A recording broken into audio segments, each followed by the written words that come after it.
Okay, we live. Let me check my Facebook feeds, make sure my privacy is on public. They got me shadow banned every time I go live. Facebook switched my privacy to only me. I can't make this shit up. You see only me at the bottom and it's got that blue dot. This is what happens. And then I gotta go to Facebook and select public, and then it'll let all of you see my motherfucking feed. And so yeah, this is what Facebook is doing to shadow ban me. So now I have to log into two different Facebook pages because I'm streaming live on Astro Projections and A1 Richardson. They are shadow banning me, and let's see if it's doing it on this one too. I can show y'all so that way y'all know I'm not making this shit up. I go to edit privacy. Boom, I can show you this right here. The one at the bottom says only me, and it has a blue dot. At the top, it says public.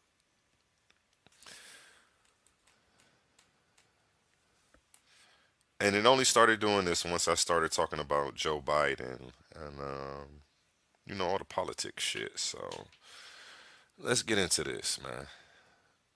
Let's bring the intro in. Here we go. Yeah, don't be stressing on the dumb shit, cause God is gonna make a way. Just keep going and keep your faith, so you can win this race. This race called life, yeah, yeah. This race called life. This race called life, yeah, yeah. Race called life. Yeah, yeah, yeah, yeah, yeah, yeah. I'm grinding 'cause I know that I'm gon' get it. I just gotta have vision, keep faith and be humble. Have some patience with it. I've been A1 since day one, been always on my job. I never been a fake, never had to steal and rob, cause I do good business, I'm too good with it. And even though I'm on this road, I'm still daddy to my children. You know I do good with them, and don't like being missing. But I hate when my bills are thicker and my pockets get thinner. But I can't stress up on the dumb shit, cause God is gonna make a way. I keep going and keep my faith and my pace, so I can win this race. Win this race called life. This race called life. I'm just trying to win this race called life. This race called life.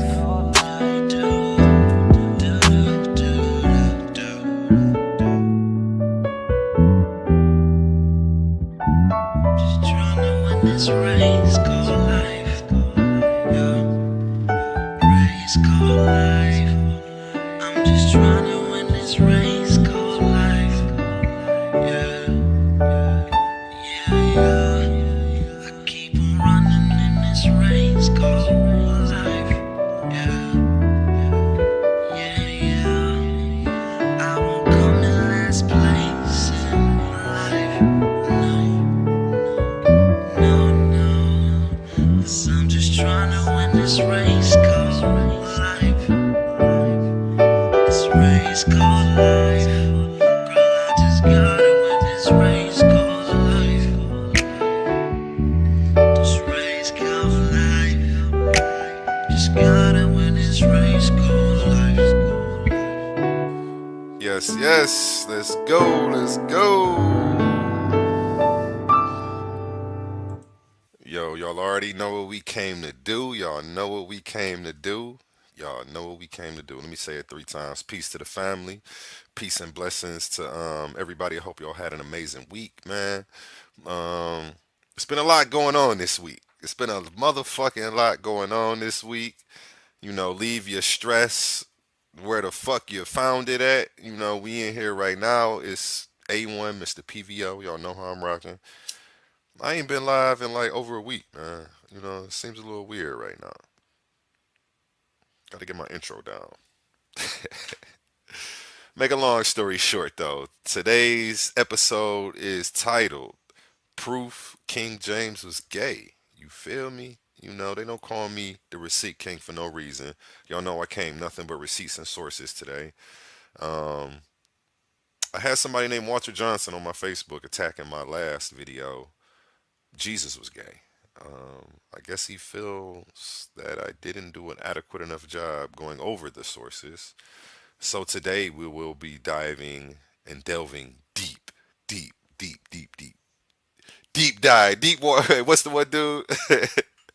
Infinite waters, diving deep. Yeah, shout out him though. You know, this ain't a slight at him. I fuck with his podcast. Somebody I checked out when I was first coming into my awakening stages. You know, I watched his videos on um, decalcifying your third eye, unlocking your third eye, etc., etc. Pretty dope, dude. But let's get straight into this, man. I didn't come to play no motherfucking games. We about to hop right into this. Today is an open panel. All you gotta do is click the link right there to join. You feel me? Today's episode is titled King James Was Gay. Christianity Exposed Part 2. Come on, let's go. You already know I exposed Jesus, John, David, Jonathan, Saul, Paul, and Judas on the last one. You feel me? Like it doesn't stop. This homo shit in the Bible, it doesn't stop. It doesn't stop. Let's get into it, man. I ain't come to play no motherfucking game. I'm sorry if I keep laughing this whole motherfucking podcast too, cause this shit is comedy to me. You know what I'm saying? I take the study of this shit serious, but when it made a whole left turn to excuse my language. See, even that's funny. Like all the innuendos are funny about this whole shit. When the shit made a left turn into the into the gay shit, like the shit was, I already didn't fuck with the shit because I already know it's a religion of colonizers. I already know the history of the religion. I already know the inception of the religion, how it was given to us, how it was created. And you have to understand the Bible isn't a history book. You see what I'm saying? So once I realized that my vision on history was skewed because I was trying to make everything fit this Bible, and I let that shit go, I was able to properly see things. Let's get into it. Okay, where we at? We straight to Wikipedia with it, man. Let me bring myself on the screen so y'all can see me. Let me see what y'all see right now. Okay, yeah, y'all see that? We straight to Wikipedia with it, man. I ain't playing no motherfucking games. I'm on your head, off top. You straight to Wikipedia with it. And I promise you, we about to get into all the books and the sources. We not about to stay on Wikipedia because I had somebody complaining last week about that bullshit. Not even that I'm doing this to appease him. But what I'm about to show y'all how to do today is actually how to vet your sources. You know what I'm saying? When you come to a source like Wikipedia, Wikipedia isn't always bad, even though it's controlled by the government. It's not always good either. But I'm going to show you how to actually be able to look at it, vet the sources, and see if the sources are reliable. You feel me? Let's get into it. And don't forget what the title of this podcast is. King James was gay. Proof King James was gay. Christianity Exposed Part 2. Man, you already know how I'm coming. I'm the king of receipts, man. Stop playing with me, man. Stop motherfucking playing with me. Let's get into it. Personal relationships of King James, the sixth and the first. They call him the sixth and the first. It's funny that he's got two numerology. He's got two numerological. I can't even get the shit out. This shit funny. He's got two numbers representing him.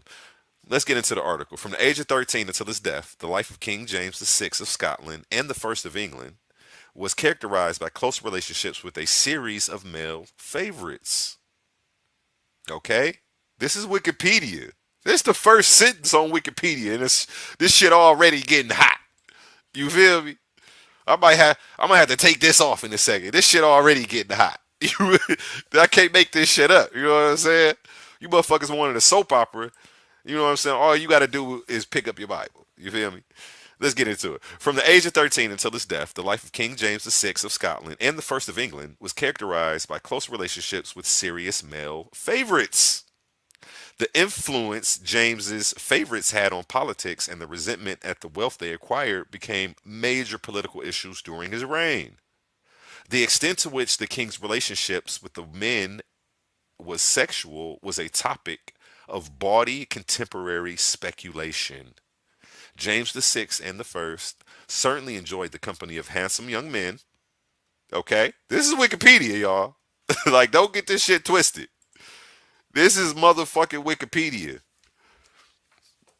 You know, pull out your phone, pull out your tablets, get on your laptop if you're on your phone watching me. You know, pull out your secondary device and look this shit up and follow along as I'm reading this shit to you. I can't make this shit up. This is why I left Wikipedia at the top. I wanted y'all to know exactly where I'm at. Okay? You don't have to go search long and far to find the documentation that King James was a homosexual. Okay? And trust me, this documentation is lengthy. I didn't think there was going to be this much documentation. I was surprised. I had to keep reading and reading and reading and reading. I read for about 2 days straight before I was able to start to put my presentation together for this.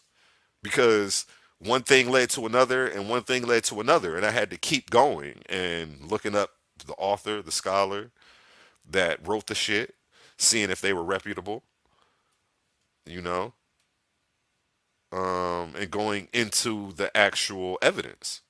You know what I'm saying? I didn't, trust me, you know, as much as I'm not fucking with Christianity or any of these religions, one thing I don't have to do is make up anything about any of these characters in the Bible. There's already enough bullshit in there for that shit. You know, I don't gotta make up shit and add shit to this shit. This shit's already crazy enough as it is. You feel me?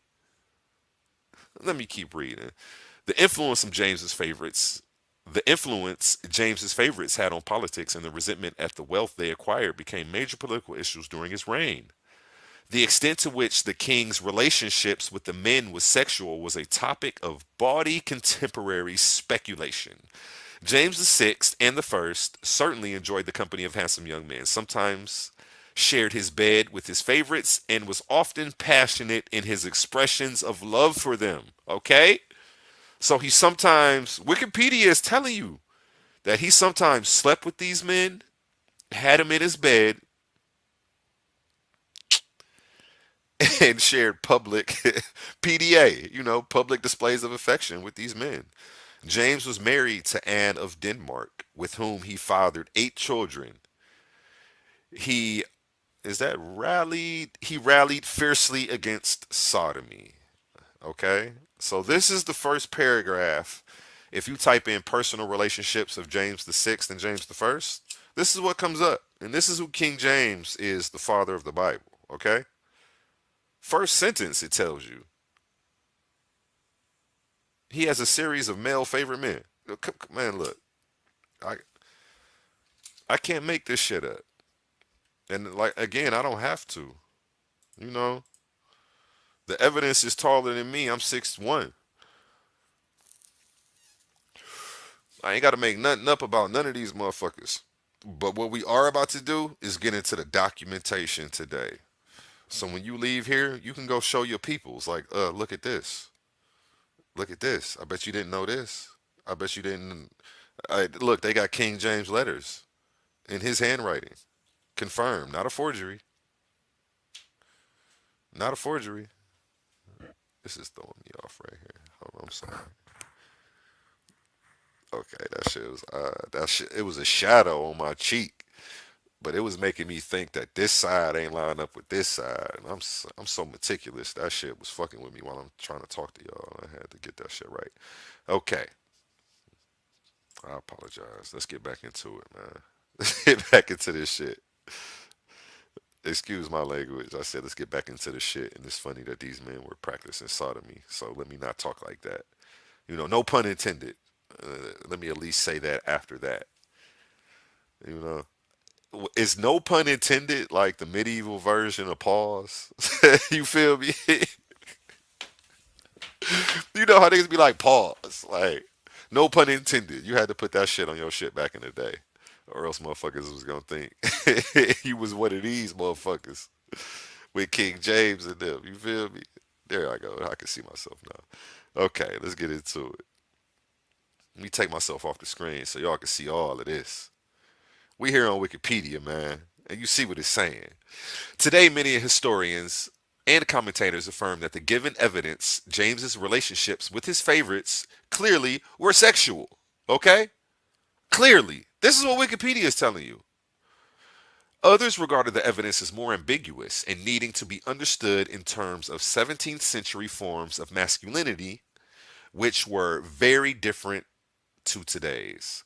The question of James's sexuality might be considered of only prudent interest and certainly less important than the political consequences of the power and status he granted his favorites. Again, that word favorites. He had a group of favorite men. You know, he had a group of men that he took a specific liking to. Was he getting sexual favors from these men?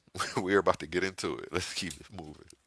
However, particularly since the late 20th century, historical analysis and commentary on James's personal life has raised important questions about how early modern same sex relationships were structured and understood, and the extent to which modern categories of sexuality can be applied to historical figures. Okay?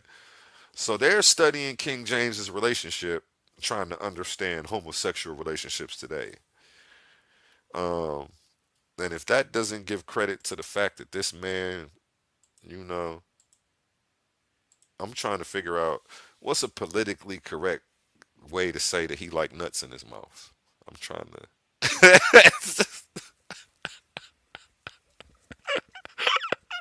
look. I'm sorry. I'm sorry. I'm about to laugh all the way through this podcast because this shit is crazy.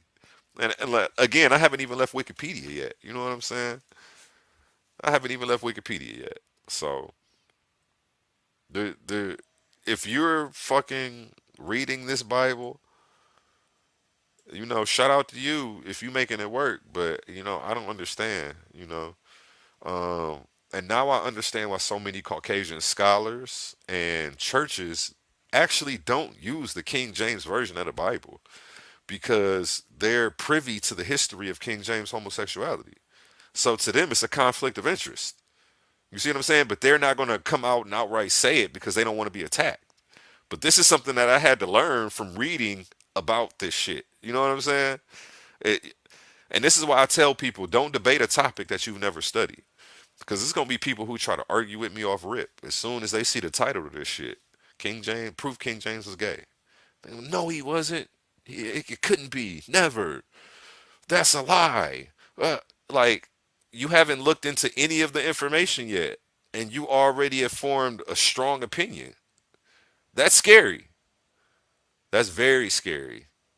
Um, you know, and that just lends credit to the indoctrination that you're under. So, you know, you every time you do shit like that, you make me look good. So to all the Hebrew Israelites, the Christians, the Jews out there, if you don't believe in this shit, what you need to do is take some time instead of attacking me initially. Say, hold up, what the fuck are you talking about? Let me see your sources. You need to start responding like that because if not, you seem like the emotional, irrational, non-critical thinking person that you are. You know, and it's one thing to be that, but it's another thing to appear like that too. You know, you could be that underneath, but you don't have to let everybody know that that's how the fuck you are. At least you can give the appearance of objectivity, you know. At least do that because then we can, you know, people who are of a higher intelligence may assume that you are too if you don't keep giving us clues that you argue about shit without studying it. You see what I'm saying? So that's something that y'all should definitely stop doing. Let me see what the comments is talking about. Ooh, we Ava Bay. It's just it's the name for me, man. Like, how did you even come up with that? And you looking your profile picture, okay, looking better than the last time I saw you, and you was looking good last time I saw you. So shout out you, numer. I can't even read the shit. Numerological. Look, that's not one of my words. That's one of them words that give me a problem, obviously. I'm an extensive reader, but this word is giving me a problem tonight. Numer numerological. That's how you say it. Numerological. Okay, I got it. I had to take my time with that one. Uh, and shout out to vodka that I've been sipping right now. You know what I'm saying? I wanted to bring some energy to this podcast, so I went ahead and took me a shot before I went live. Okay, where was I at? Where was I at? Oh yeah, well, I was talking about how you Christians should stay humble. Another reason I be bashing y'all on these podcasts too, the way that I do, is because you guys don't have. Let me bring myself back on the screen. Christians don't, you know, people of the religious faith. It seems like you guys don't have any air of humility as much as you preach humility. So that's a big problem for me. It's like never at one point have I brought forth some information and somebody of the faith ever said, "Hey, let me see what you got there. Let's review it together. Let's go over it together." You know, maybe you have something I've never heard of. It's initially off top. If it doesn't go with the narrative that you guys are already privy to, you guys immediately attack it. You know, deem people to hell and so on and so forth. And I just think that shit is fucking crazy. So I'm coming back, you know. It's I match energy sometimes, you know. I pick and choose my battles. I definitely do because I recognize that some people is aren't intelligent enough to comprehend anyway. So why should I engage with them in the first place? You know what I'm saying? But it's the people who I do deem intelligent that you'll usually catch me engaging with. Cause in my head, it's like my expectations is high. It's like a chick who keep dating dudes who breaking her heart. You know what I'm saying? It's like you just see the best in these motherfuckers, and you just assume they gonna get it. They know how this shit's supposed to go, right? You just assume that until you get around these motherfuckers and you see they don't understand shit. You know what I'm saying? Like that's what it's like when me bringing forth this information to people. So let me get back into this, man. I'm over here ranting and shit. Let me get back into the information, man, because that's what y'all came here for. And King James was a homosexual. Long story short, if you ain't gonna make it to the end, King James was gay. You know, I'm about to bring all the sources. Here we go. The question of King James's sexuality might be considered of. I already read that. Okay, let's get down here. Views on James's sexuality. James adopted a severe stance towards sodomy in his book. Actually, I don't need to read this part. This right here says that King James adopted a severe. I'll read it to you. James adopted a severe stance towards sodomy in his book Kingship and gave guidance to judges that pardons should not be given to such horrible crimes. Okay? Now, this is something that people bring up in defense of King James, trying to say that he wasn't gay. But how many motherfuckers do we know that's actually gay that go around bashing gays or, it's part of their whole I'm in the closet thing, to separate themselves from what they're eventually going to be accused of. You feel what I'm saying? I'll be distracted. You don't be distracting me. But how many gay people right now do we see hiding in the closet lying about what's going on? So for him to come out and condemn gays, doesn't mean he's straight. We see this type of behavior today on a regular basis by people who are actively fucking people in the ass. Pause. I don't even know if you could put a pause after that. That shit's just too much. I don't even know. Look, but you get what I'm saying. You know what I'm saying? So when people bring this up as a defense, I'd be like, okay, that's true, but it doesn't negate from the personal letters that we have in King James's handwriting. It doesn't negate from any of the personal testimony and eyewitness testimony that we have from people at the time. You see what I'm saying? It's not like with Jesus. We got people 100 years after this man was supposed to have lived, commenting on his life, trying to tell us about it. We have people who were actually around with King James in different parliament meetings, writing letters to other people about his behavior because it was so flamboyant. Air quotations on flamboyant. Let's keep it moving, man. Views of historians. up to the late 20th century were biased by prevailing negative social attitudes towards same sex relationships.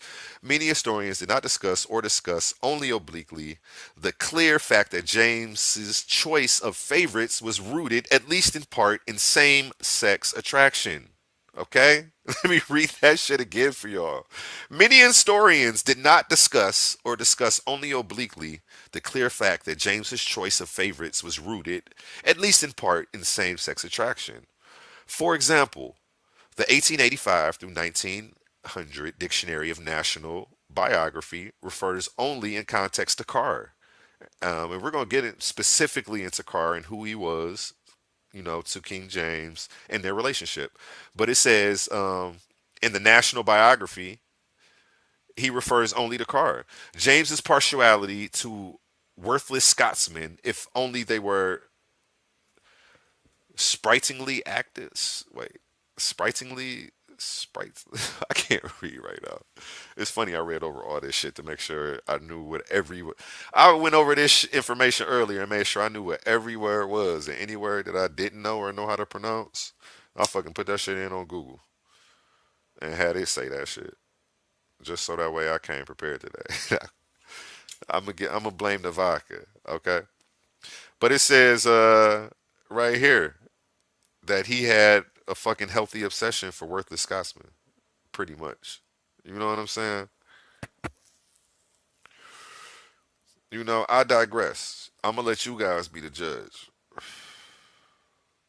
Ubi Avabe, back then it was common for a European male to have male concubines and a wife for producing heirs. 100. And this is definitely true. I don't know if you caught my podcast I did last week, Proof Jesus Was Gay. I went into the Romans and how this was, just a normal part of their culture, how they had bathhouses all over the place. This was nothing to to bat an eyelash at. Everything making me laugh because all this shit, this shit is funny. That's why back then, if a wife bore a son, she was complimented for producing boys. Men didn't really care for it to have daughters. Very true, very true. Thank you for bringing some insight to that because that's definitely true. Back then it was normal for men to be fucking men. You know, in Rome, I guess they're when in Rome do what Romans do, right? Not me. The fuck, you got the wrong nigga. Not me. I'm, I can't get jiggy with that shit. And that's just what it is. You know what I'm saying? I'm not here gay bashing. To each their own. And y'all do what y'all do. That shit ain't got no business with me. But when you're spreading this shit amongst the community, as if this shit is supposed to be somewhere where you're supposed to get your moral compass from, but it promotes homosexuality, child pedophilia, um, misogyny, and things like that, it's not something I can rock with. That shit doesn't resonate with my soul. And as soon as I see that shit, I'm gonna speak out about it. You know what I'm saying? Them bathhouses, P Diddy being out. Hey, exactly. You know what I'm saying? They was throwing parties like P Diddy back in the day. You know what I'm saying? Beach parties and niggas walking around with their towel and no drawers on. Like shit, real weird, man. Shit, suspect. And again, go check out the podcast I did last week on Proof Jesus Was Gay, cause like you're gonna be surprised at the documentation I brought. Like, damn, niggas have been talking about this and debating this shit for this long. Like these rumors have been out since the Bible came out. Um, and again, like I'm about to show you documentation from people who were alive when King James was alive, who knew King James, that say, yeah, he was an open homosexual. So you guys can't even come on here and argue with me. If anything, argue with the documentation. I didn't make any of this shit up. This isn't my argument. I stumbled across this argument because I love the study of spirituality, theology, and etc. This isn't my argument, you know. So again, and here we go. But I was fucked up. Like, how the fuck didn't I know this shit? Like, I was a Christian for almost 28 years. How the fuck didn't I know that King James was gay? And black people go off the King James Bible. That's the thing. I noticed these Caucasian denominations, they use the NIV, they use all these other books. And I've come to find out in my research about this shit that the reason that they use those other books is because King James was a known homosexual. So it's a conflict of interest for them to introduce that in their church. And I'm about to show y'all that shit. This shit fucked me up. This shit fucked me up. So this whole time in my head, I gotta reconcile with realizing that white people have known that King James was a known homosexual this whole time, and that's why they don't use the KJV in their churches. And they never told us though. So that's another thing that fucked with me. Like, damn, you can't trust. Like, hey, hey, these motherfuckers is you can't trust these motherfuckers. You know what I'm saying? I'm not talking about anybody specifically. I'm not talking about any race specifically. But you can't trust people. Um, they know we're sensitive to the information, and that when we bring it, we're gonna try to argue with them, bash them, deem them to hell, etc. So they don't want to deal with that. They rather leave us ignorant than wake us up and deal with the backlash. You know. But that's why I'm here. I don't give a fuck about the backlash. Y'all can hate me all y'all want. I don't give a fuck. You know what I'm saying? I feed off that shit for real. So the more you hate me, the more motivated I get. Um, I know when you wake people up before they time, they gonna be upset. If my alarm clock is set for 8 o'clock and you shaking my shoulder at 6, hell yeah, you probably gonna get cussed out. It's not my time to wake up. And this is a metaphor for bringing people information before they're ready to receive it. You got to realize everybody might not be ready for the information just because you stumbled across it and had your awakening. So a lot of times when people are upset with us for, the things that we know now, it's because they're comfortable in their ignorance and it's just not time for them to receive that information. You know what I'm saying? So remember that, and, just be more patient with people. I don't look down on nobody for the perspective they have. It was a time when I thought that way too. It was a time when I, you know, worshipped and idolized Christ. You feel me? Or Jesus the Christ, because Christ is a title. Christ isn't. They say Jesus Christ like it's his last name. Christ ain't his last name. You feel me? Christ is a title that's given to somebody. You feel me? His name is Jesus. But I was idolizing him. So you gotta. If you're awake right now, remember that there was a time when you didn't think as you think right now. There was a time when you didn't know the things that you know today. So when you come across people who are stuck in their ignorance, I guess we can call that living in sin if you want to. That's another metaphor in the Bible because they say sin translates to ignorance anyway.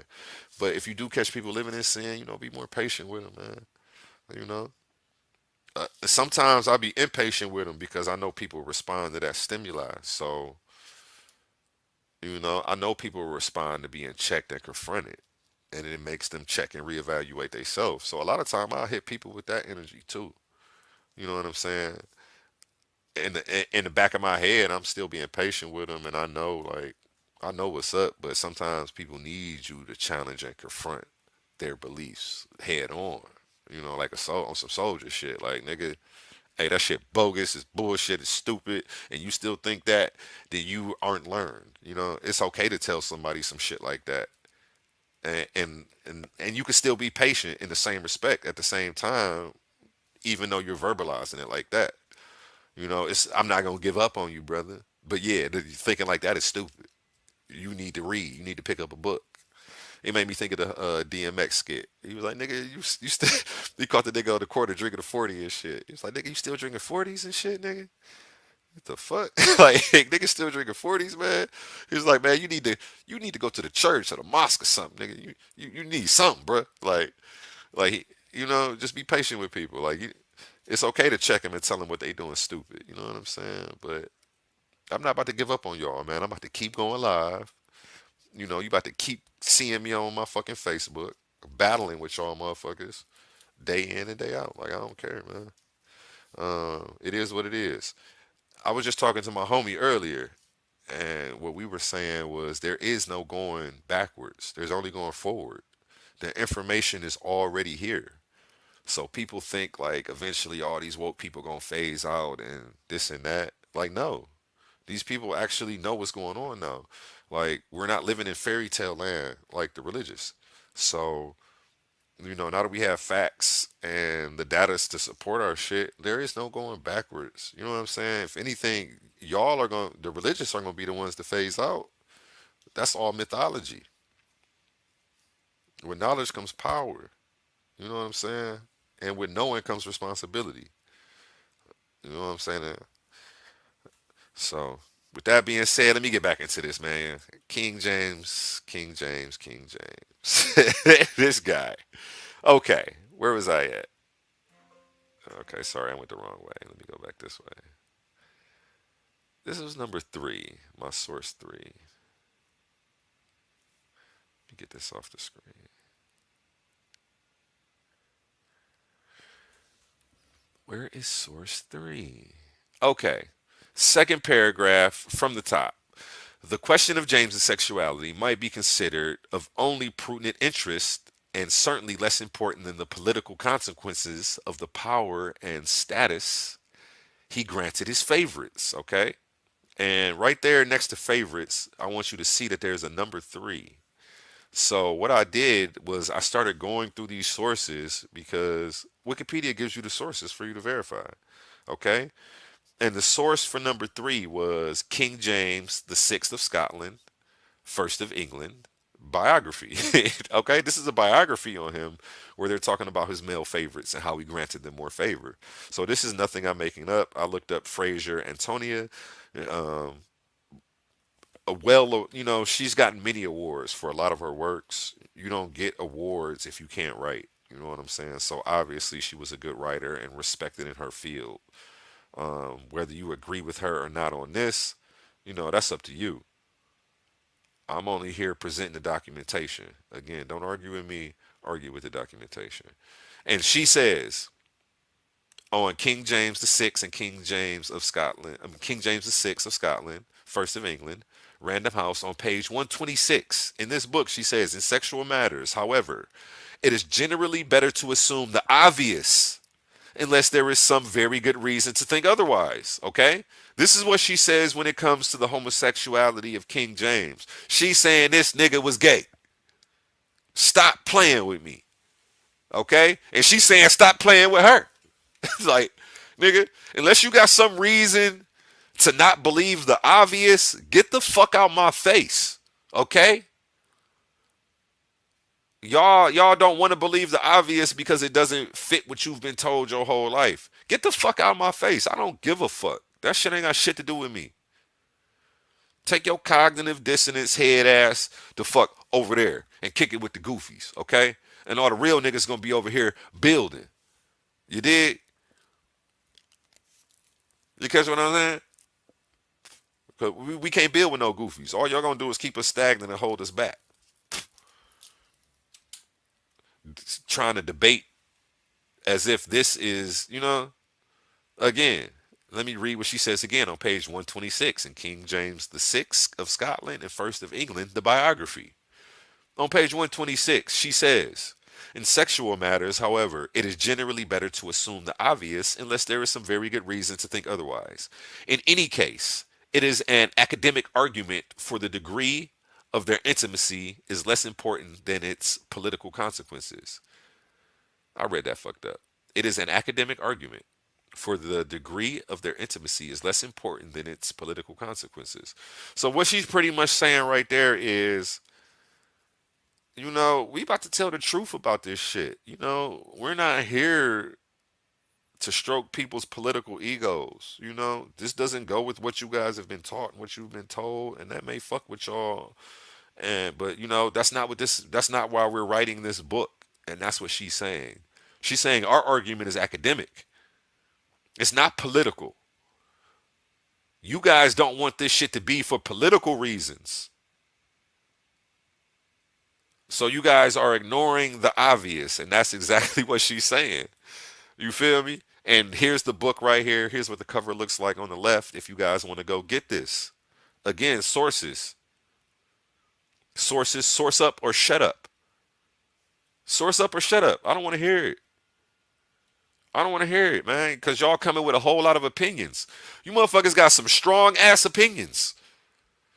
You know, I love it. I like it. And that's how thinking starts. But you have to take those opinions and see if the facts support those opinions.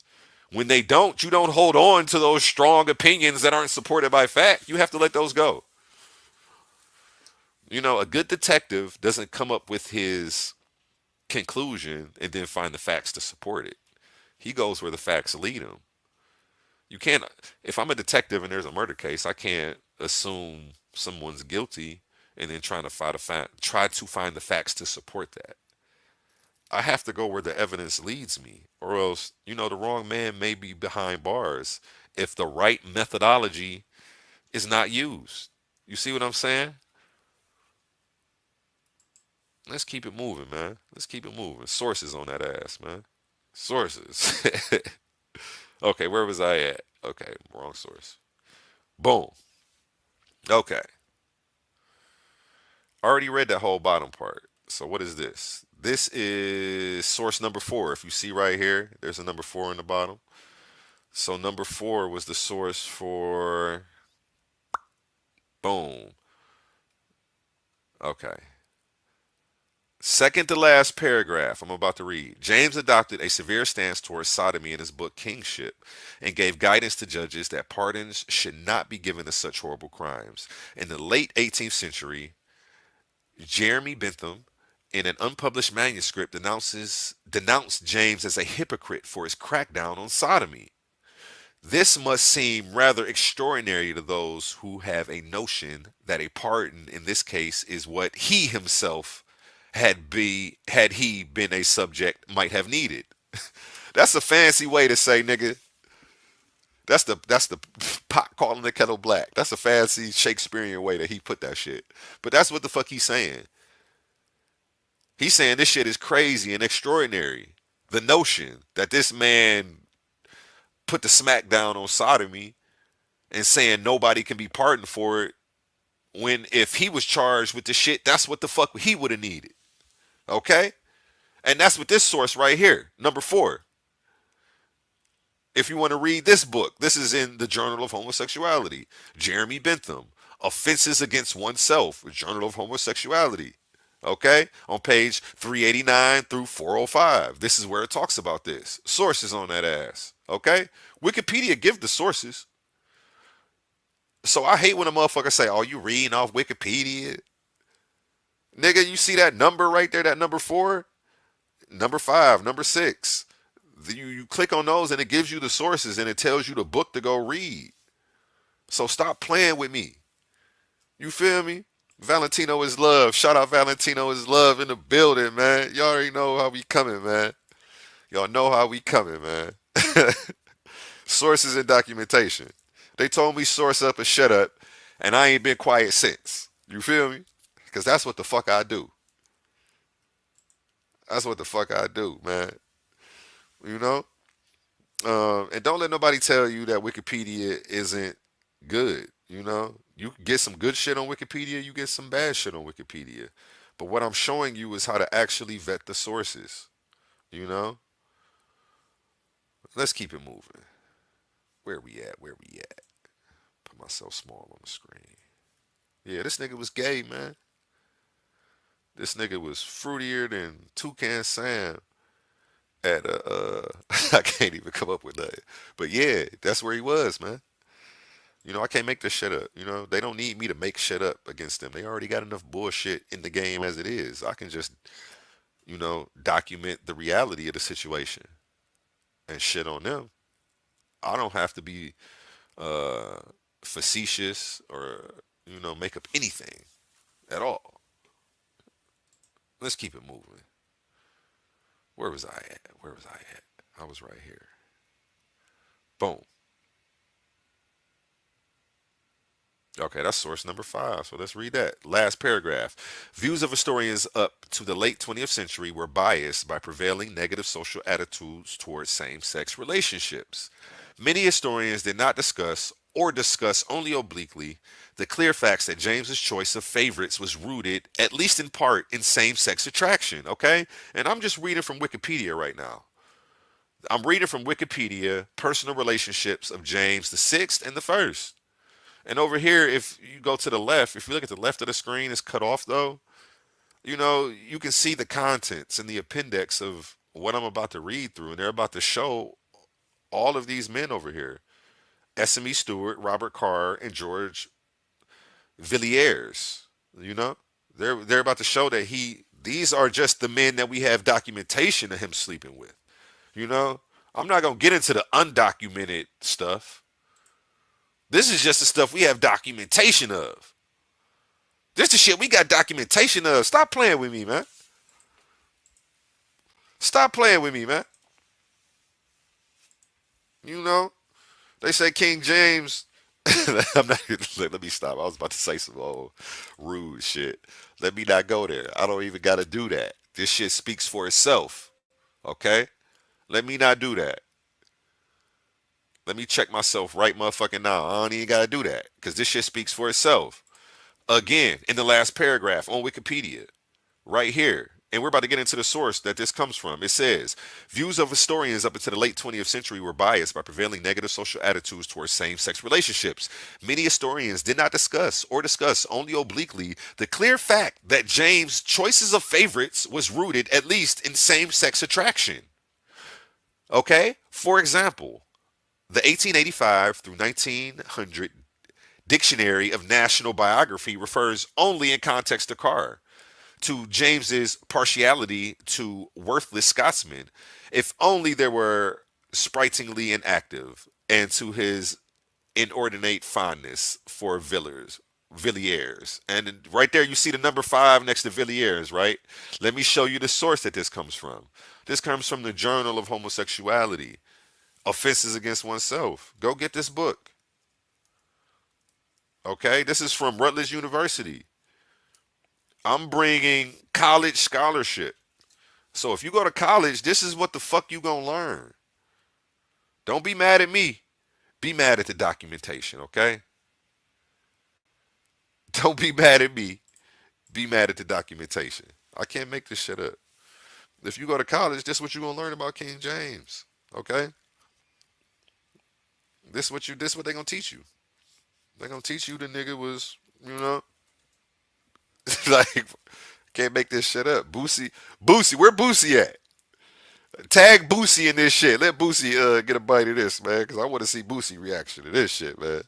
You know how Boosie be going in.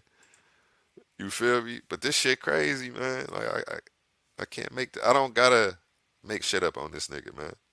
National Biography, Dictionary of National Biography. Okay, now this is the book that this comes from. So don't ask me about a motherfucking source.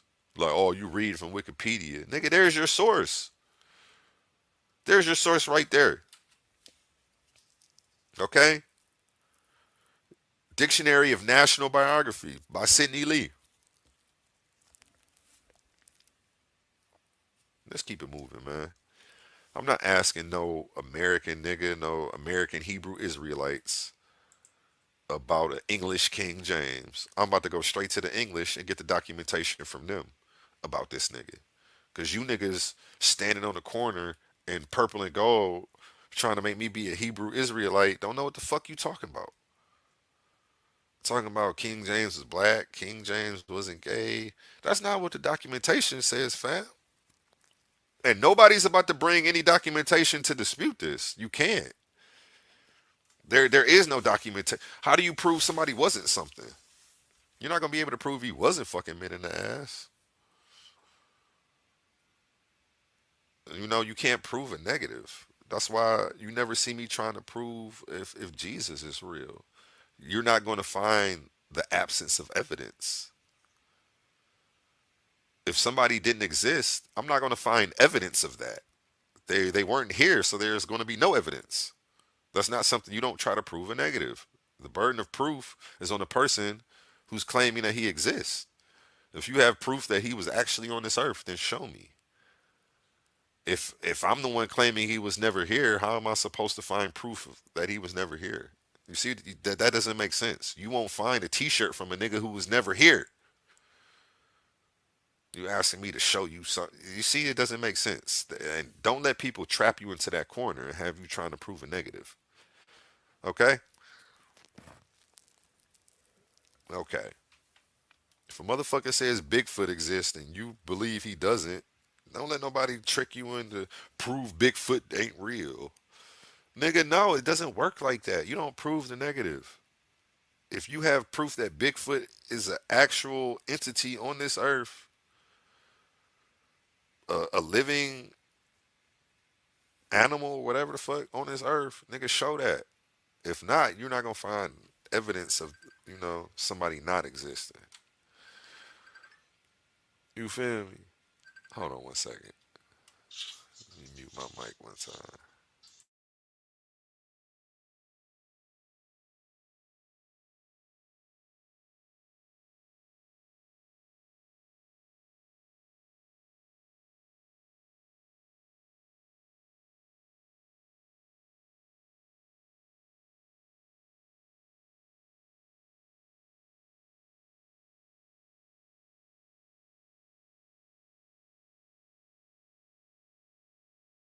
All right, I apologize about that, man. I had my homie just hit me up. We were supposed to do a podcast at like 7 or 8.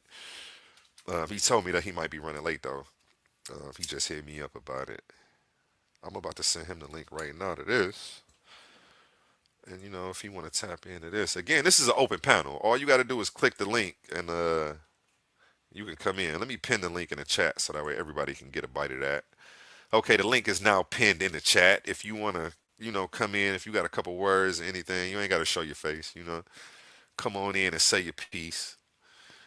Okay, let me send him the link right now. Hold on one second, y'all. Messenger, boom. And again, if any of this information upsets you, I'm sorry, argue with the documentation. Don't argue with me. This isn't my argument. This isn't my argument. Boom. Okay, sent.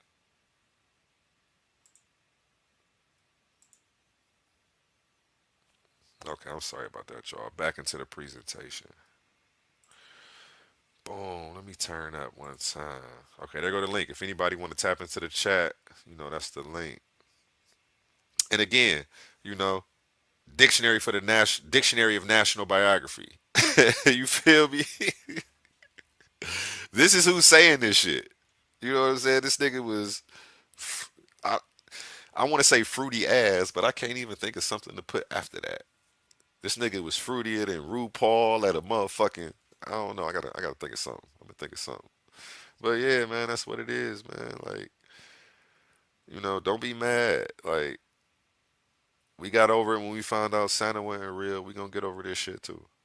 You feel me? We gonna get over this shit too. Okay? My bad. Hold on. Where was I at? I'm right here.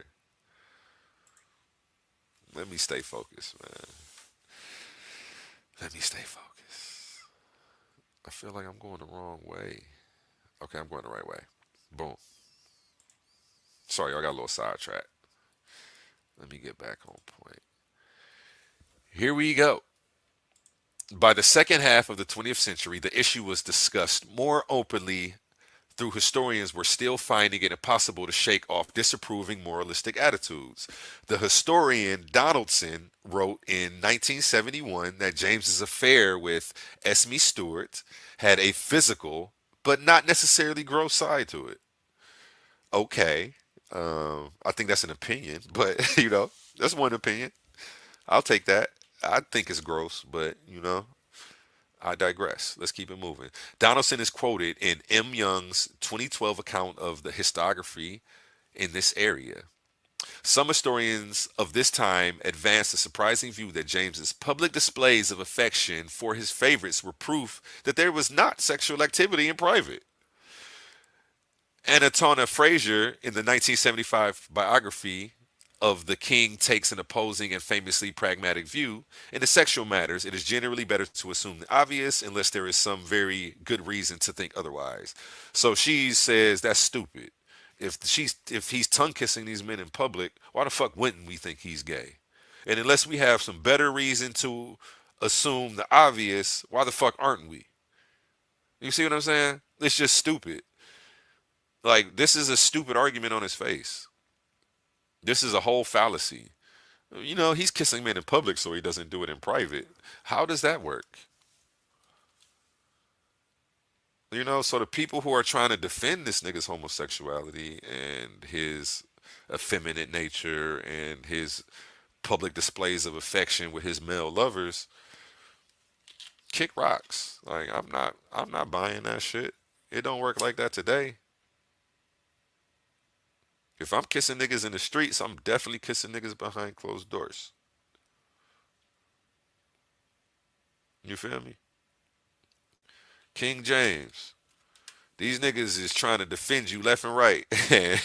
You know what I'm saying? They doing the best they can, but you know what I'm saying? People with their third eye open gonna see straight through that shit. You feel me? Like, we already know what time it is. Like, a straight man not kissing another straight man at no time. You feel me? Like, get the fuck out of here. This shit, it just don't go like that. There's no reason for me to kiss another man. Like, I don't kiss my dad. Like, you niggas is weird. When I do see people kissing their dad on the lips, even I'm like, ugh. Like, what are y'all doing? Like, that's still another man. Like, y'all doing too much, man. After a certain age, you should be old enough to be like, nigga, hell no, get the fuck up off me. Dad, you know, like, why do we have this whole Birdman, Lil Wayne situation going on with King James and his companions? Why is King James kissing his companions in the mouth like he's Birdman and they Lil Wayne? And people are trying to defend that. Like, the fact that he's doing it in public, means that they're not doing it in private. Bitch, if you don't get the fuck out my face with that stupid ass shit, kick rocks. I gotta kick rocks with that because that it just don't make sense. Okay, let's keep it moving. Okay, in recent decades, many historians and other commentators, particularly from the LGBTQ plus community, have agreed with Fraser that the obvious logical assumption from the weight of evidence is that the relationships were sexual and have sought to identify the king as gay, homosexual, or bisexual. Well, we won't call him a homosexual. If anything, we'll say from now on King James was bisexual because he definitely had a wife and he had 8 kids. So we know for a fact he had kids, and we know for a fact he was fucking men. So, to call him homosexual would be a slight and lightweight an insult, and would be inaccurate to history. Um, King James was bisexual. So you know what? I stand corrected, and I apologize. He was definitely fucking men, though. This nigga was definitely gay, but he wasn't a homosexual. You know what I'm saying? I guess he can get it up for women, too. So yeah, shout out your favorite king, King James. That's y'all man's, not mine. You feel me? That's y'all man's, not mine. Wait, let me see if we got any more sources after this. Where was I at? Boom, boom, boom, boom. I feel like I'm going backwards. I am. Okay. Let me get back going the right way. This presentation so long. I really got 50 motherfucking slides. This shit crazy, man. Okay, right here. No, right here. Okay. However, another significant group of historians argue that the evidence is more ambiguous and needs to be understood in terms of 17th century forms of masculinity, which were very different from today's. And again, like I said, if you watch my podcast last week on Jesus Was Gay, they're right.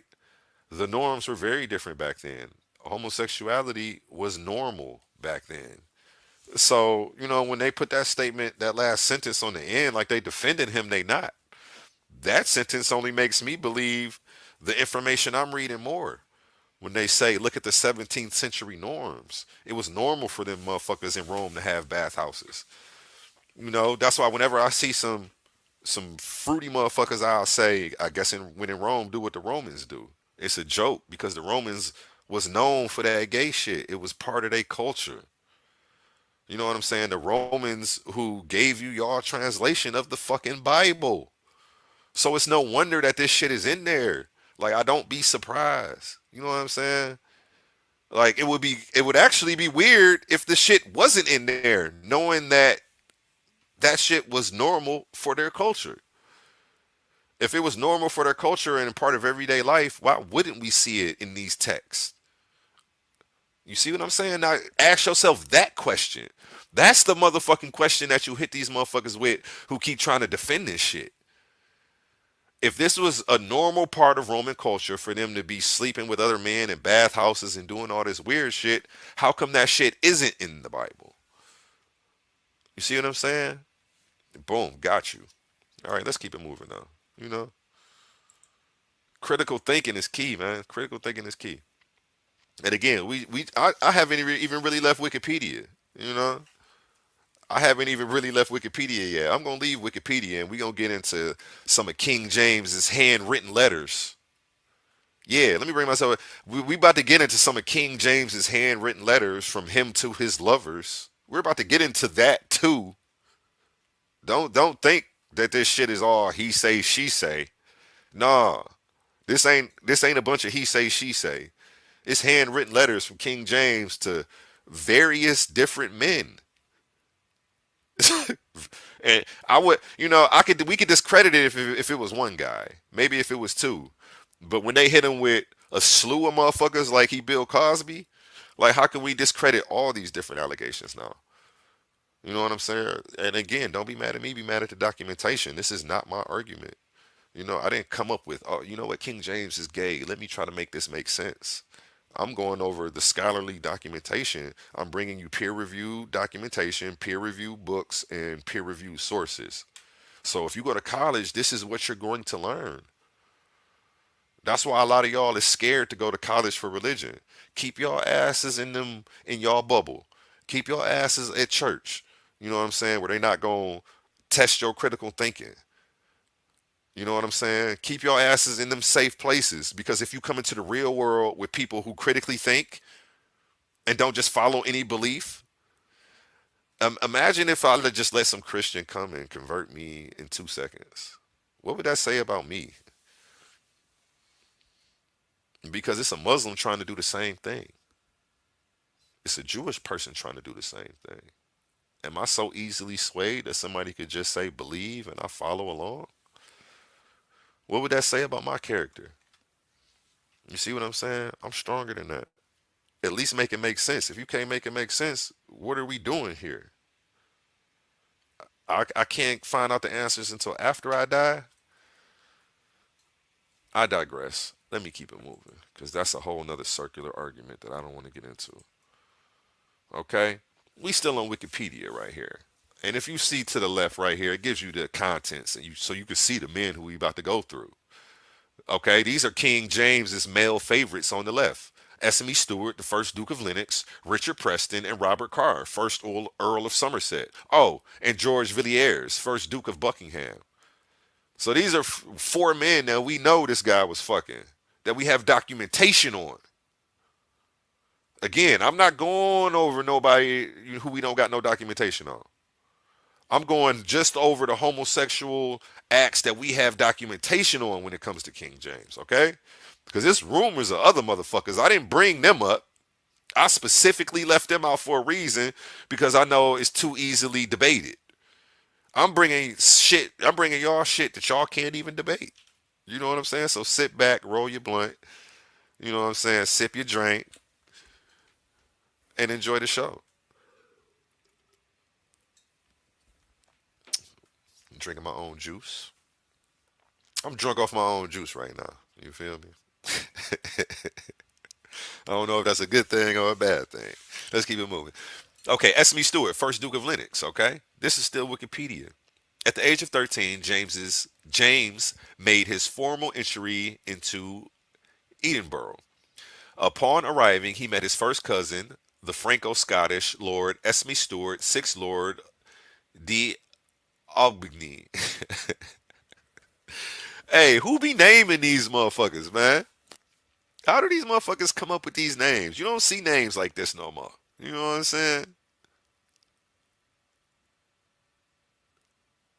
Okay, let's keep it moving. Okay. Whom the Puritan leader Sir James Melville described as of nature upright, just, and gentle.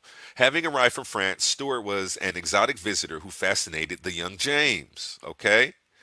The two became extremely close, and it was said by an English observer that from the first time he was 14 years old and no more, that it was when the Lord Stuart came to Scotland. Even then, he began to clasp someone in the embraces of his great love above all others. So, to clasp someone in their embrace, I digress. It could be innocent. Two men grasping each other in an embrace of love. It could be innocent. Again, you can't even kick it with your homeboys too much nowadays, and your girl gonna accuse you of being gay.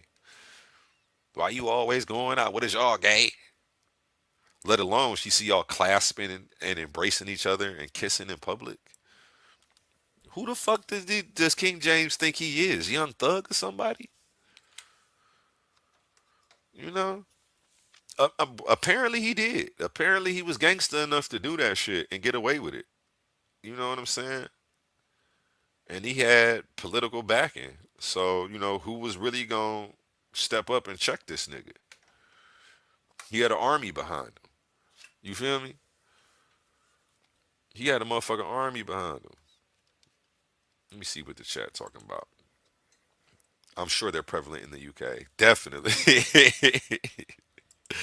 Hey, shout out Jay Ross, man, in the building, man. One of my good Facebook friends, man. He always comment on shit. Always add insight to the conversation. But yeah, man, like, let's get into it, man. Let's get into it. Okay. The two became extremely close, and it was said by an English observer that from the first time he was 14 years old and no more, that is when the Lord Stuart came to Scotland. Even then, he began to clasp someone in the embraces of his great love above all others, and that James became in such love with him sight, as in the open sight of the people, often he will clasp him about the neck with his arms and kiss him. Okay? So this is his cousin. This nigga kissing this nigga in the mouth. Every time that they see each other, they running up, giving that, the running hug. I missed you. We got, hey, who we got in the building? My phone messing up, good brother. Hold on, hold on. All right, I just muted your mic. I think you gotta turn your sound down. You gotta turn your sound down so you can't hear the audio coming out, and only your mic can pick you up. Let me check you out again. Still an echo. With this You ain't. phone, man. This phone, Yeah, you might need some Bluetooth speakers. I mean, not Bluetooth speakers, some Bluetooth headphones or something. you had to give me a second. How long you gonna be on here? Oh yeah, I'm about to be on here for a minute, man. Take your time, man. I ain't going nowhere, man. I'm gonna be on here for at least another hour. Tartaria. Where Russia used to be in the pictures of Tartaria. That'll help with that. Dang, every time I cut your mic on, that shit going crazy. I heard you say something about Tartarian, but when I cut your mic on, it's throwing the audio off. If you could type what you said in the chat, or you ain't got no headphones or no Bluetooth joints. I'm gonna have to go. I'm gonna have to go get mine, but look up Tartaria. Try turning your audio down real quick. I It went can't away. hear that. Oh, you can't hear that. I can hear you though good. Yeah, I can't hear that. And as soon as you turn it back up, the echo come back. Yeah, that's high frequencies though. I get it. All right, let me figure this out. All right, bet. All right, where was I at? Where was I at? Boom. Okay, I was right here. To clasp someone in the embraces of his great love above all others, and that James became in such love with him, as in the open sight of the people, often he will clasp him about the neck with his arms and kiss him. So, okay, and what's the source on this one? You see right here, number 16. So let's go to the source, okay? So you know I'm not making this shit up. This is from a dictionary of British history, okay? Right there in the top right, I got the source. This is where the Wikipedia is getting this from. So this is a good source. This is from the Oxford University Press, 2019, Great Britain. Stop playing with me. Okay? I'm gonna need y'all to stop motherfucking playing. Stop acting like y'all can't discredit these motherfuckers. And I'll be damned if some black American who got Christianity through slavery is about to tell me about King James over these motherfuckers in Britain where he lived. You motherfuckers don't know shit. I'm not about to let some goofy ass Hebrew Israelite from around the corner try to school me on British history. I go to the British for that, bruh. Thank you. I don't need you. And they have no reason to slander this man either. Again, their arguments are purely academic, not political. They don't care that this shit is fucking up y'all paradigm.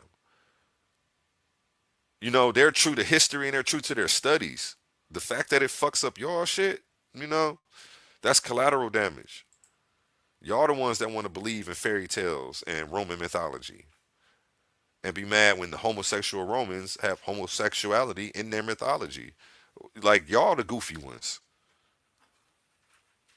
You feel me? These niggas were known homosexuals. That's why I'm not rocking with that book, bruh. I'm not rocking with that book. Y'all got me fucked up, man. I can't. I'm not teaching that. I'm not teaching that shit to my kids, man. Y'all got me fucked up. Y'all got me fucked up.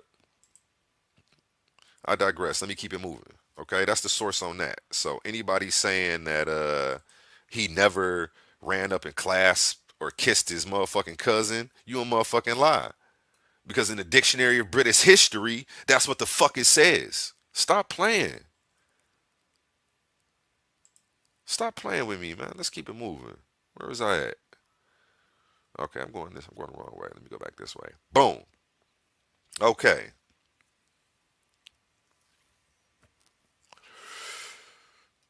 The king first made Albany, how do you say that name? A gentleman of the bedchamber. Do you know what a gentleman of the bedchamber is? And this is his older cousin, okay? So again, this is more pedophilia going on and more homosexuality and pedophilia. Why do these two, when it comes to the Bible, seem to go hand in hand?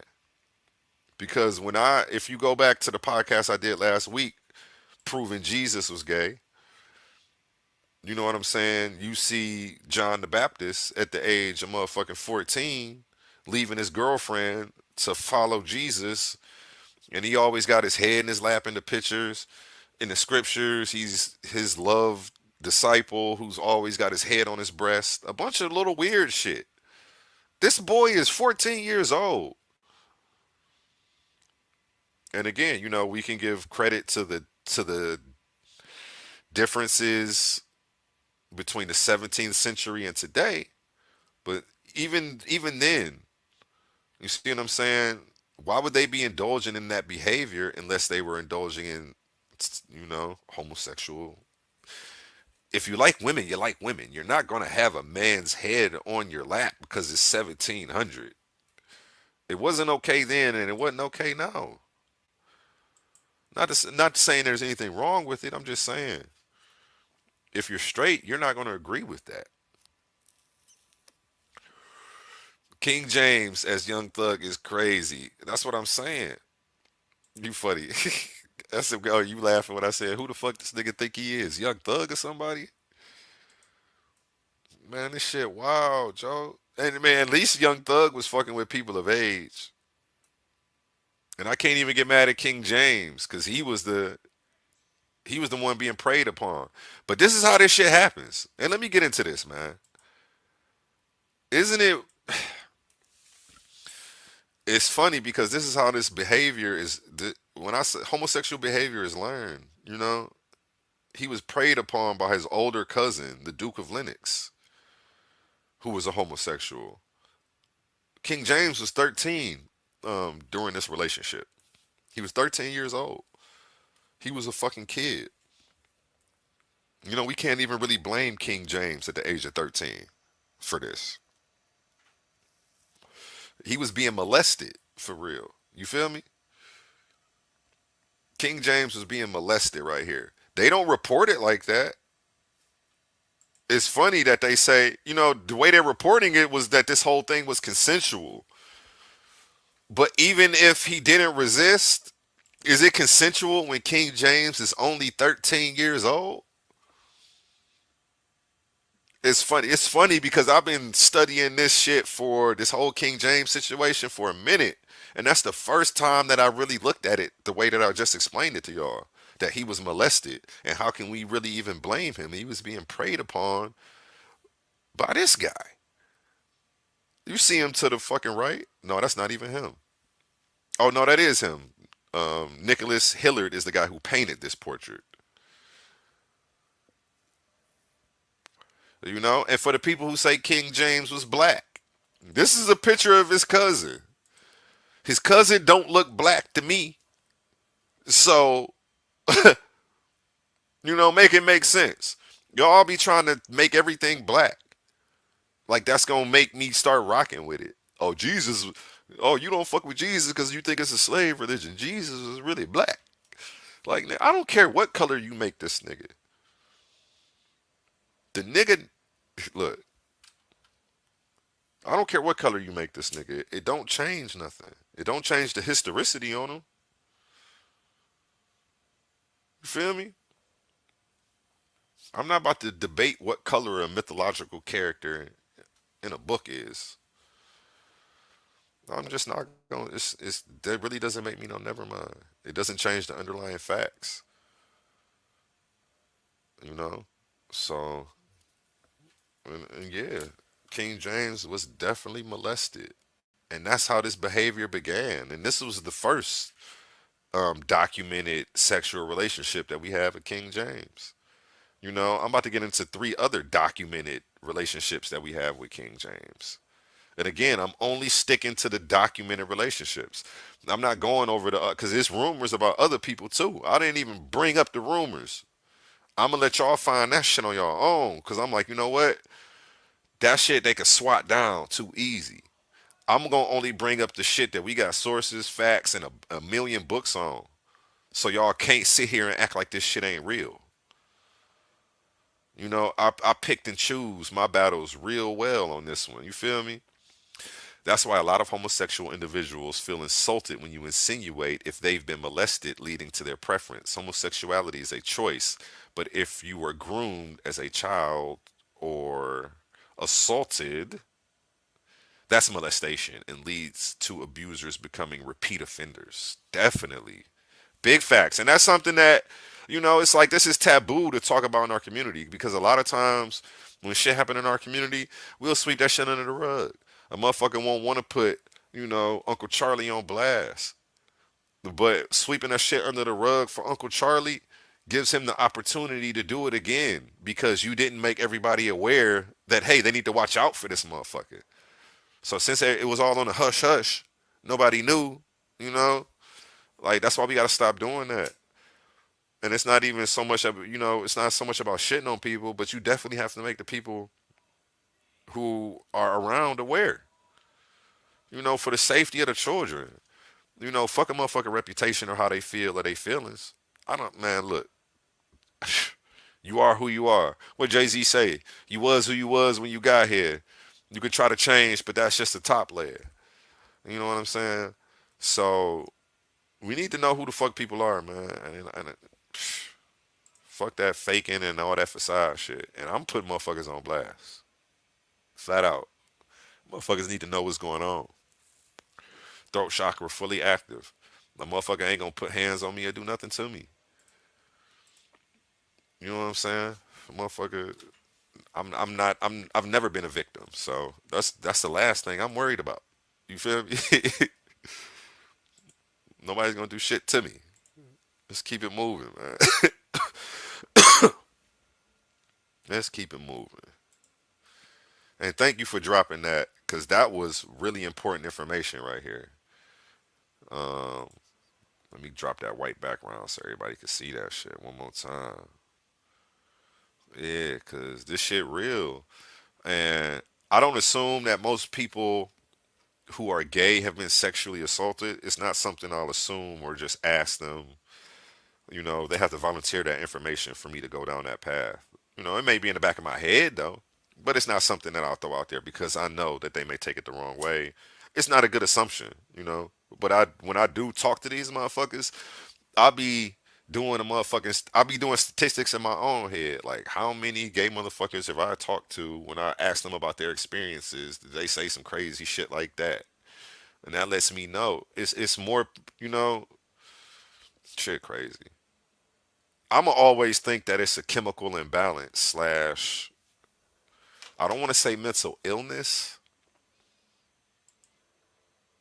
but something's not, you know, something, and it all goes off my base theory that I believe in a creator.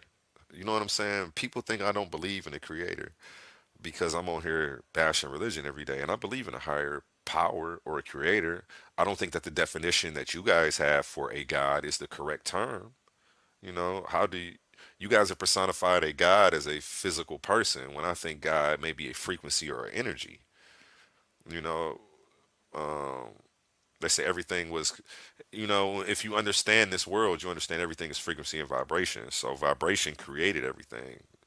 Um, vi- and that's a whole bunch of different science I don't want to get into. That's a whole nother podcast in itself. How vibration and sound creates light.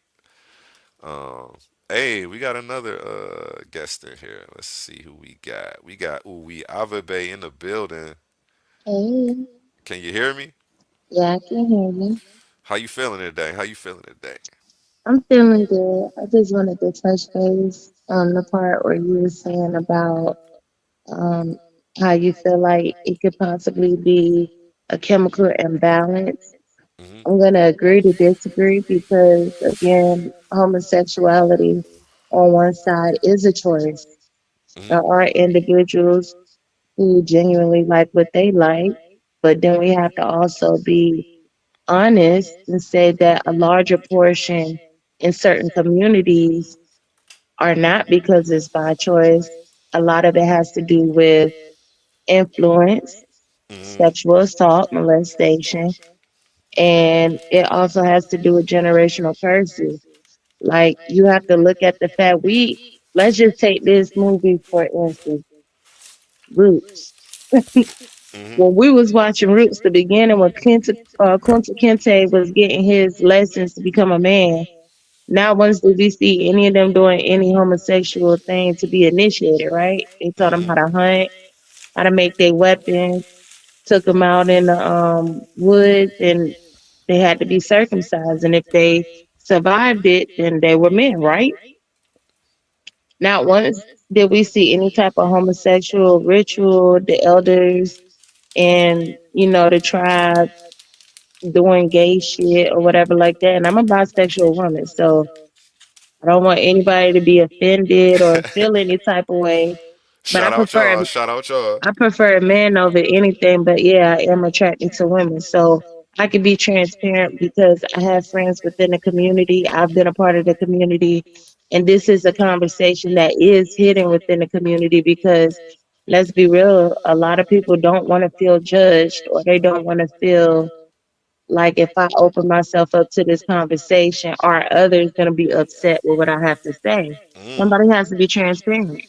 Damn, that's deep. So it gets to a point where, like I said with that movie, not once did we get introduced to a group of melanated individuals, deeply pigmented melanated individuals, because European people are melanated as well.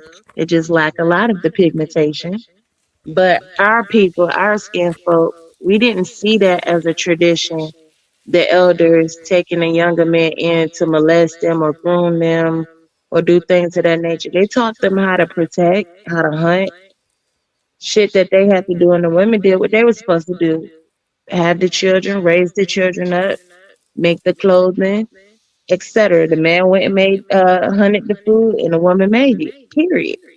So when you go fast forward, or let's go back into time a little bit more before that, in Roman culture, we've always seen that they had an infatuation. The older men had an infatuation with younger boys In Roman culture? in Roman culture and Greek Correct. culture as well. Correct. Correct. Both of them, Roman and Greek. So how is it possible that a portion of our so-called scriptures for the Christians, isn't it considered Greek and Hebrew scriptures? Yep, Oh, exactly. oh, okay. So it we're not gonna leave out the Greek. We touched on the Rome, but let's not leave out that a large portion of that Bible is Greek scripture. So that means that was heavily influenced as well by the same individuals who, if you actually read in Ephesians 6, it tells you, slaves, be obedient to your masters and da da da da da da da. That's some rewritten ass shit.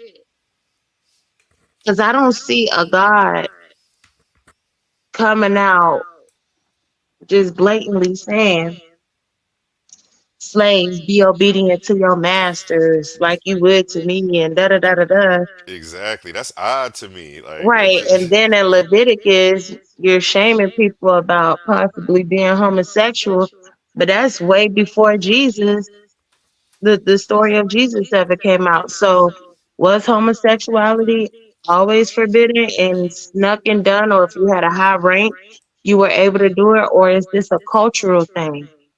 And that's where we have to be honest. And it seems like Ooh. it's more of a cultural thing for certain individuals than others. I think you're And right. I think it was always like now that you're mentioning it, I think it's certain cultures. mhm. It's it's like woven into the culture, but And they have to not to the influence forefront it though. to make everybody else feel like, oh, this is okay to do. Because Hmm. when I go to the roots portion, I'm going forward to the story. Now I'm going fast forward. Why don't we hear the stories about when we did have slavery, about how a lot of them used to sit up here and buck break the men, and they had more sex Mm. farms of men than actual women, So I'm and noticing they that were little boys. this is more like a European thing. Exactly. Or I don't even mean to say European. Maybe Caucasian is a better word because Yeah, European is because one black country. people is Caucasians are all European over. too.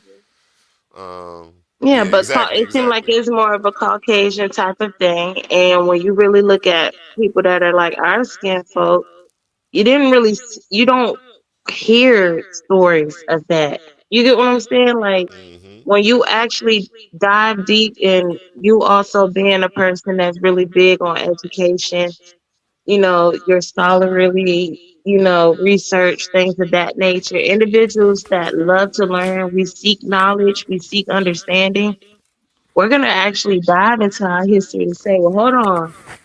Well, why was it that they had to force the slaves to do gay shit back then? Hmm. Why did they have to make farms? So that mean Force. there Ooh. was no willingly homosexual black men back then. What was the purpose of taking a very emasculated, strong black man, and you make him fight another very emasculated, strong black man, and then you had to fight to the death, and whoever that lived after that, you still buck broke him in front of his wife and everybody with all your friends. Hmm. So you don't think that eventually down that bloodline, especially if a man has been sodomized over and over and over and over again as a young child, a young black boy, and then it's your slave master and his friends, and they spit on you and they treat you like a whore. So now the black man has been made to feel like how the black slave woman was. But that black slave woman don't even have no respect for him, because guess what? He's supposed to be a man. He's supposed to have integrity and fight to you. So where does that man that has had his manhood snatched from him, where does he turn? To fellow men that done been sodomized and abused. Now you have a secret community of homosexual black men that have to keep up with the Joneses. They still have to marry. They still have to have children. But deep down inside, whatever that is that chemically threw them off, or mentally threw them off, or spiritually threw them off, or whatever that is done to inside of them, alter them, because that's not healed. Guess what? Now, when you have a child, it's a possibility 1 out of 3 will end up being like you, or have those emotions and don't understand why they feel that way. And then when they don't heal from it, and you don't help them, and you pass on, and now they have to deal with this hidden feeling because now you've introduced to them a Bible that said it's not okay to feel this way, Facts. and they don't understand why they feel that way, but they don't know the root of why it even began. This isn't something that was common for us. That's why the Black community has a hard time accepting homosexuality, not white people. White people True. have no problem accepting it. But it's a problem for our community because we know deep down inside is not right with our culture. We accept people for who they are. We accept our crackhead uncle. We accept our alcoholic auntie, and we just know how to deal with them. But it's something about when a person is homosexual, they automatically feel like they're not a part of the community no more. They feel like they have to seek acceptance on the outside. And why do they not feel like they can be accepted within their own people? We still got the same skin. We still got the same stories. A lot of us still have the same struggles. You are still a brother to me, regardless of what you like and what your preference are. You are still a sister to me. But why do you feel so uncomfortable about it? Why did this book that told you that the same person you serve and is gonna love you no matter what told you that your ass will die because you like the same gender? Mm. Why is it something within you that makes you uncomfortable with who you supposed to say, but this is who I am? Then why do you still battle that inside? Because something is not right there. And Very something's true. not right because the Bible ain't right. And I think that's the I'm big on saying the Bible is the root of a lot of our problems. And people never understand that, but it's hard for them to see the bigger picture, especially the way that you just explained it.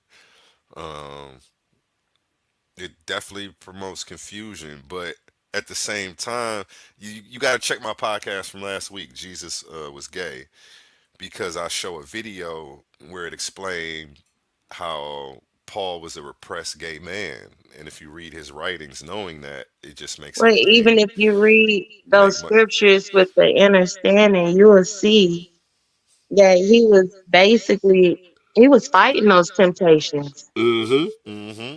So, like, if you really are the type of person that when you read something, you feel what you're reading, like you really in tune. That's why it's a difference between a person that can read and a person that feels what they read. Because True. if True. you could feel what you're reading, you see it with a different set of eyes than just reading something on paper. The goal is to put yourself in that position. So when you read the Bible, a lot of times people take it literal. It's not a literal thing all the time. They telling you things in ways you got to think about it. If they would have just came out back then and said exactly what the fuck they had to say, a lot of them would have been killed. You're right. You're right. So they had to put things in a certain way for you to really have to think. That's why if you read the Bible, it can mind fuck you so much because we're not familiar with their terminology, but that's what saved them back then.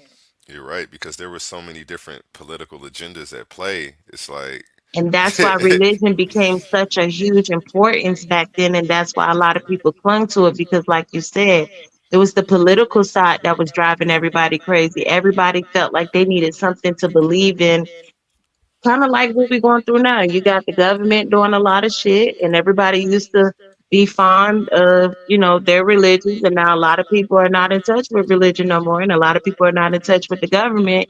So we see our world in a panic mode because who's going to influence all these people that are now getting their own mind? So mm, back then, that was the go to.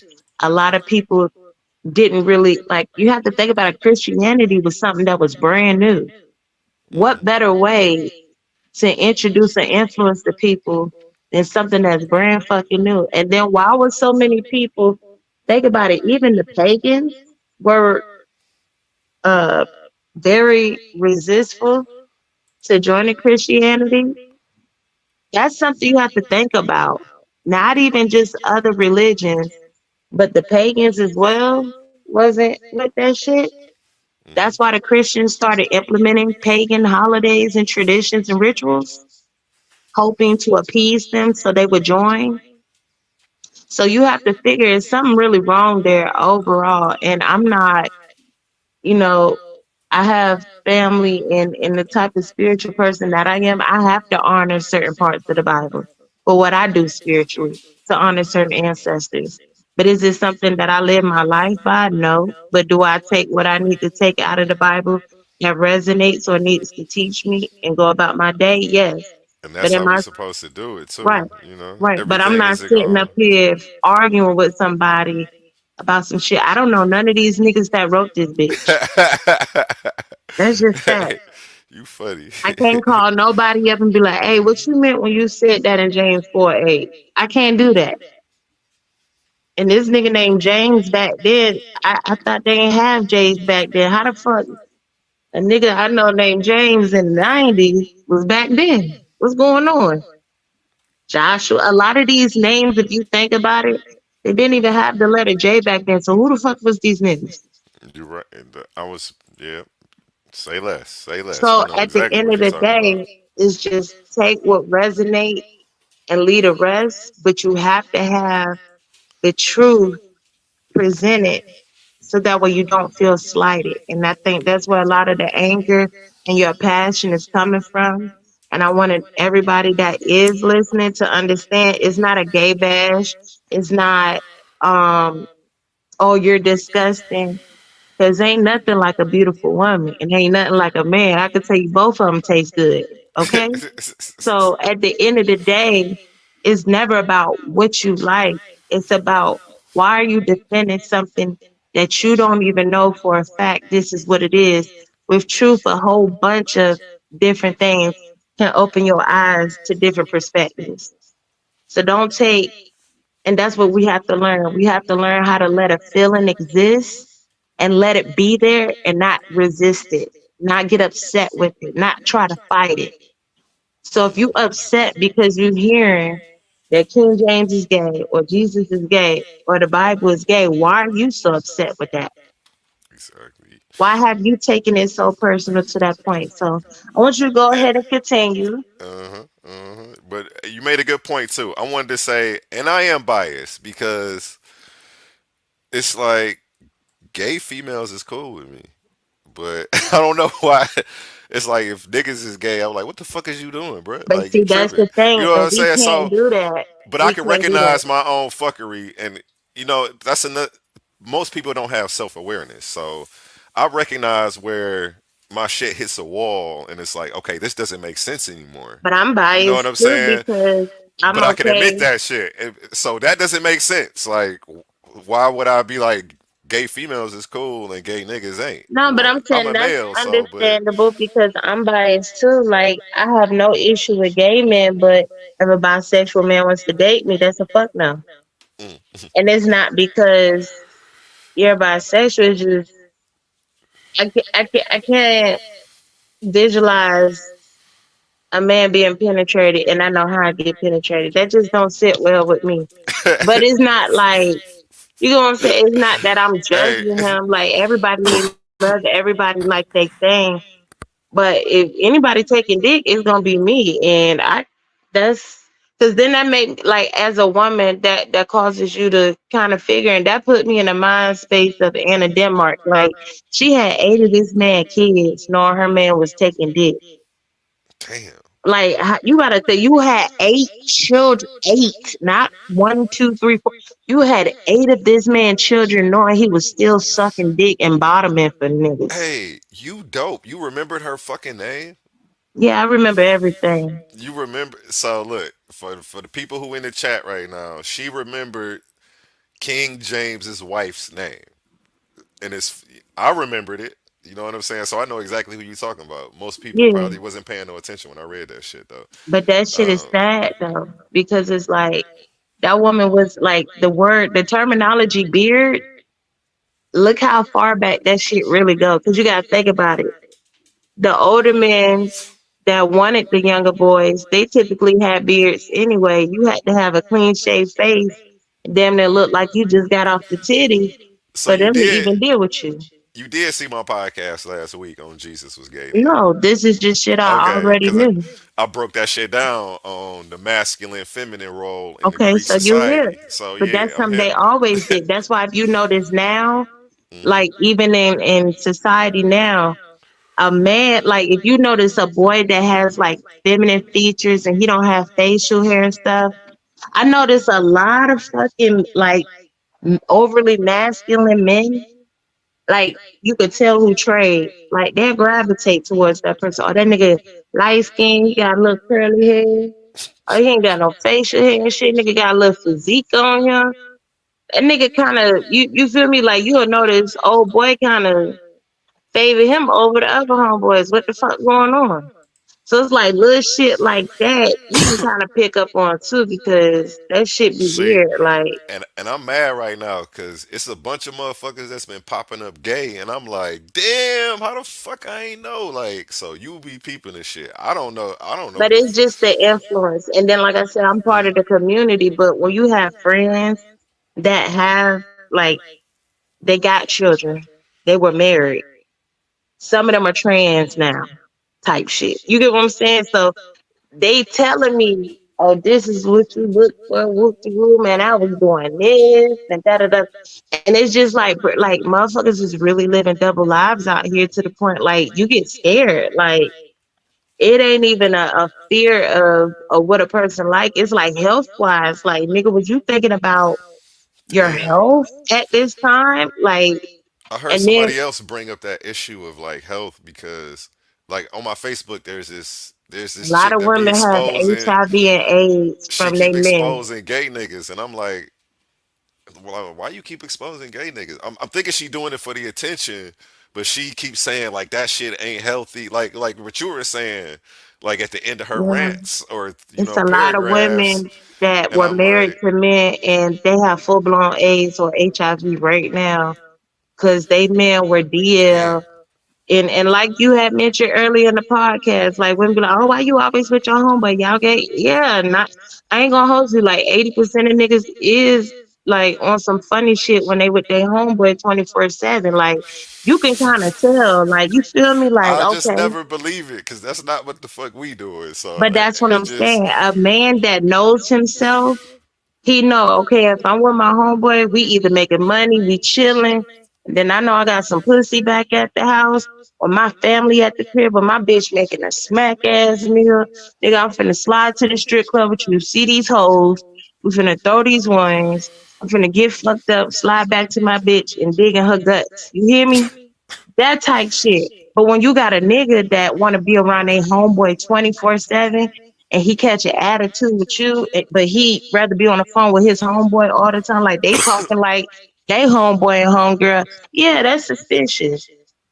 now see a lot of times that nigga be saying he with his homeboy and doing something else too though. You know, a So lot of every times. Well, time I'm you just argue saying. about You the know, I'm homeboy, down it's here gonna in be an argument. Florida, where in my county, about 85% of the niggas is exposed on the T page. Damn, that's Okay, so crazy. I'm up in yeah. Cleveland right now, so Are you I'm not back in in Florida. Cleveland? I'm Yeah. back So in you get what I'm Cleveland. saying? So Yeah. it's less popping right up here for Oh, I them done type heard of about in motherfuckers. Ohio and some shit too. That's what I'm saying. It's Oh, everywhere. I believe it's in all 50 states. That's what I'm saying. It's I just everywhere. I'm guessing I just don't see it because I'm not that. I guess when we And create our that's why, reality. We create a reality, so you gonna see what you looking for. but that's That's what I'm saying. That's why the important part of what you're teaching tonight is. And Mhm. that's why I wanted to come up here. I don't want nobody to feel like you bashing them or, homophobia is wrong or whatever it is No, for that. no, no. You talk Cause shit. If anybody know you, your fucking mouth don't give a fuck.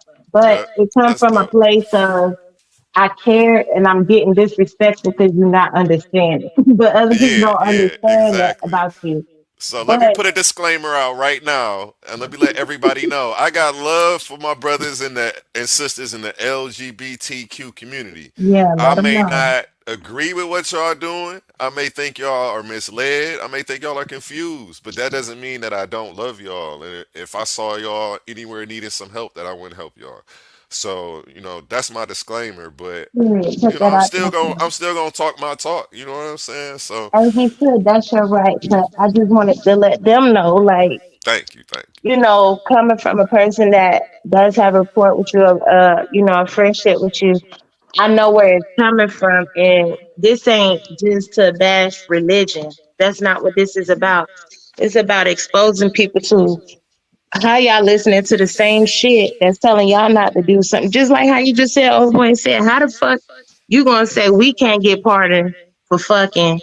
But nigga, if you got caught, you would need the same fucking help. So it's the same thing. A lot of y'all are out here beating you. yourself up, mentally, fucked up. Family got y'all feeling like y'all ain't shit. Half of y'all grandpas is sucking dick to be real. But it's just the simple fact that y'all can't be sitting up here letting a book make y'all feel less than or questioning yourself, because how on one part is going to say that this same God is going to accept you for you no matter what. He forgives all sins. But then tell you if you gay, like bitch, you dead to me. Like that's so don't let this Exactly. book make you feel Thank like you. you have to be a certain type of way. Take what you need to take from it, whether if it's the fruit of the spirit, you need to learn how to be more humble, more meek, whatever. The Bible is full of fucking spells. I'm not gonna hold you. If you're a spiritual person, you're trying to get into with your holistic shit, your crystals, getting to know different parts of astrology for the scientific individuals. You want to know some shit, how to peep some shit, how to look at the stars, and like the Bible can be very, very beneficial. Take what you need to learn from it, but don't let it be something that controls your life, because it's not 100% accurate. It's supposed to be something to guide you, but not tell you how to live your life. And I'm gonna let you get back Facts. to teaching. That's all I wanted to say. Thank you, thank you, No thank you. problem. Appreciate you for tuning in and chopping it with me, and thank you for adding that insight because that's exactly what I'm saying. So I um, got you. I felt you. You know, I had to come give you some backup. I'm not gay bashing. I think motherfuckers should disregard that book as a whole, and we should all love each other. Period. Um, Platonically, of course. Not in the way that we see King James loving his male lovers. I don't think that's conducive to us growing. I see that as something that that works for Bill Gates and his whole depopulation agenda, but for us, nah, and not so much. They killing us left and right. I think we need to keep doing what we doing. Please. All right, I'm gonna tap back in with you. My homie over here from YouTube says people doesn't know the language. Example, Lord in all caps can't be spoken. Can't write English in all caps. You'll have to hit me up and explain that to me. Hit me up on astrovibetribe at gmail. I got somebody in the private chat. Okay. Let's keep it moving. I was teaching. I was over here talking about. Oh, boom. She was talking about the King James's wife. That's crazy that she stayed with him knowing he was taking all that dick. Her words, not mine. That's funny as fuck. But and it makes me think about her. This is the wife of one of King James' lovers, and she ends up trying to kill her husband. She wasn't down with that shit. Like that shit was pissing her off. You know what I'm saying? Again, more evidence, documentation, and sources that I have. That this shit is 1,000. My dog is all over me though. What's up, dog? You see me teaching? Okay, let me get back to it. Down, down, down. I'll get with you in a little bit. Got you. All right, hold on. Lost where I was at. Let me go full screen and get this comment out of here so y'all can read everything I'm showing y'all. And let me go back here. Richard Preston. Okay, we were right here.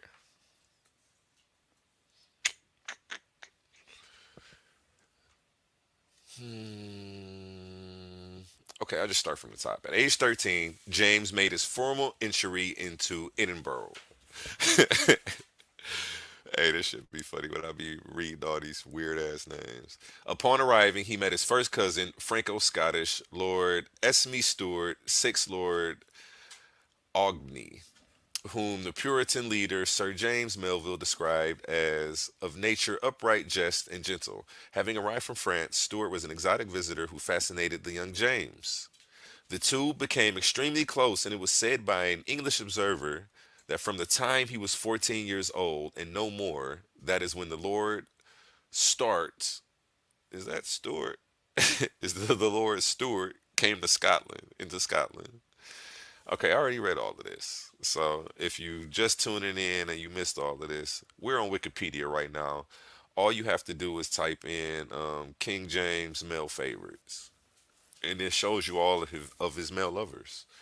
And we're about to get into the documentation, the sources. We're about to get into the handwritten letters from King James himself.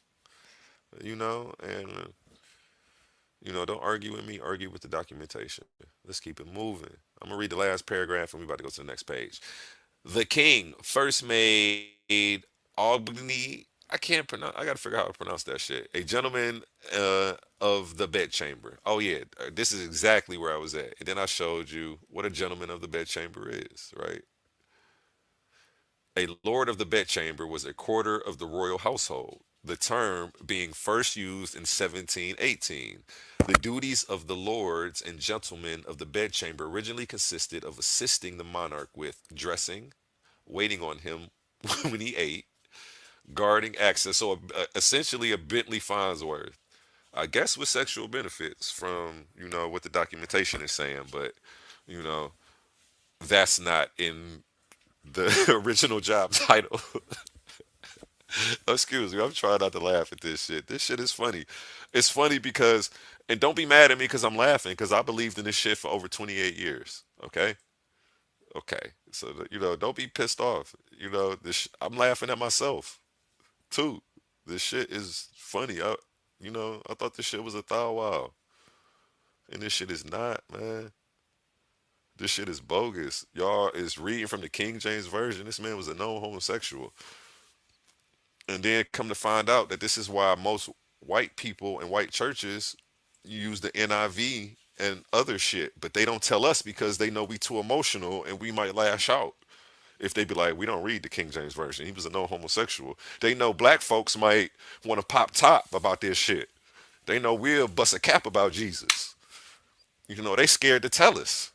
So I'm finding out through reading all of this shit, and they saying it. You gonna see where they saying it here, like that. Everybody knows about this shit, but black folks.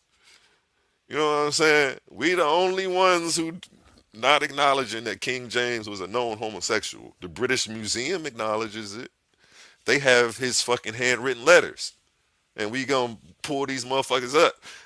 So, stop playing games with me. You know, all supposed to be things God despised supposedly. And this is all supposed to be stuff God despised supposedly. Which I don't believe that. I don't believe God despises anything. Um, One in the book it says God created good and evil. You know what I'm saying? So you gotta blame him for the evil, not even the devil. You know what I'm saying?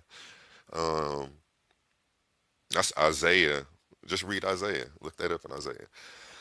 Um, But yeah, this is not gay bashing. We supposed to love everybody, man, no matter what the fuck you do. You know what I'm saying? You don't gotta pass no certain checklist, this certain bullshit. As long as you treat others as you want to be treated, okay? As long as you're not running around here fucking, taking. If you not running around here raping motherfuckers, you cool. Like as long as everything you doing consensual, man. You know what I'm saying? I almost say that's between you and the eyes of the Lord, but not according to these rules. That's not how I believe it. If God is an energy, if God is a frequency, you know what I'm saying? You know, that's just not how I'm rocking. You know what I'm saying? I don't believe in the whole homicidal God anyway. I don't believe in a God deeming you to a hell or none of that weird ass shit because you didn't follow his 10 set of rules when he didn't come give them to you personally himself.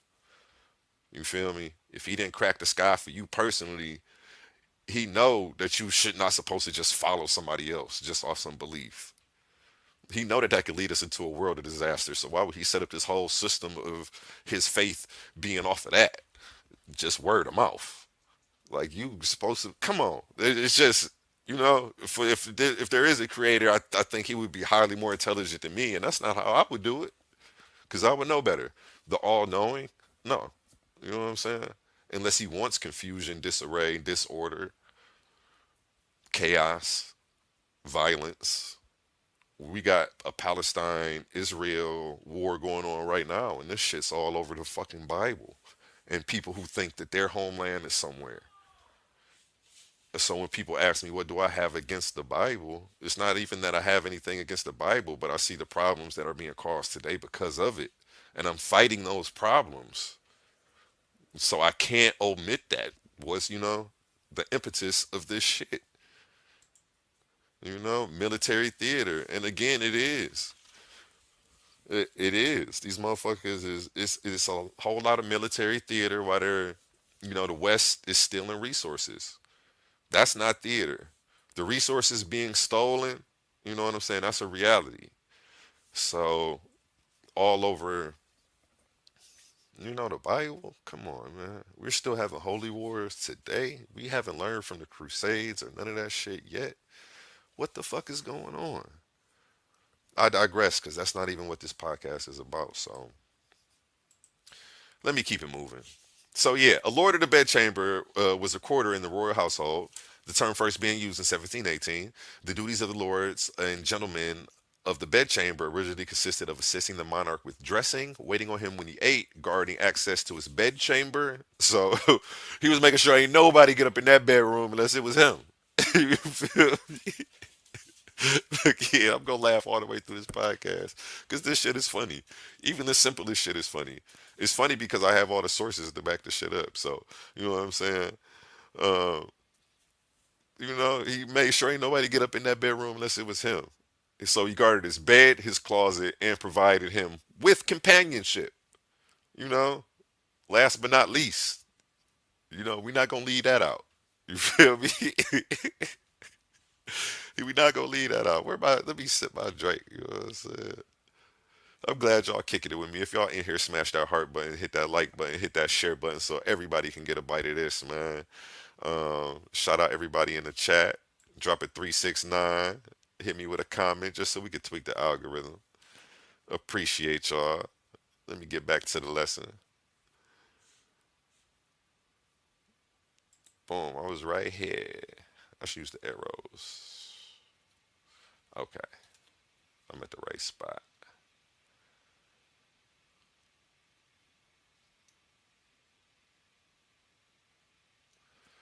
Okay. In response to the Scottish nobles, in response, the Scottish nobles plotted to oust Lennox. They did so by luring James to Ruthven Castle as a guest, but then kept him as a prisoner for 10 months.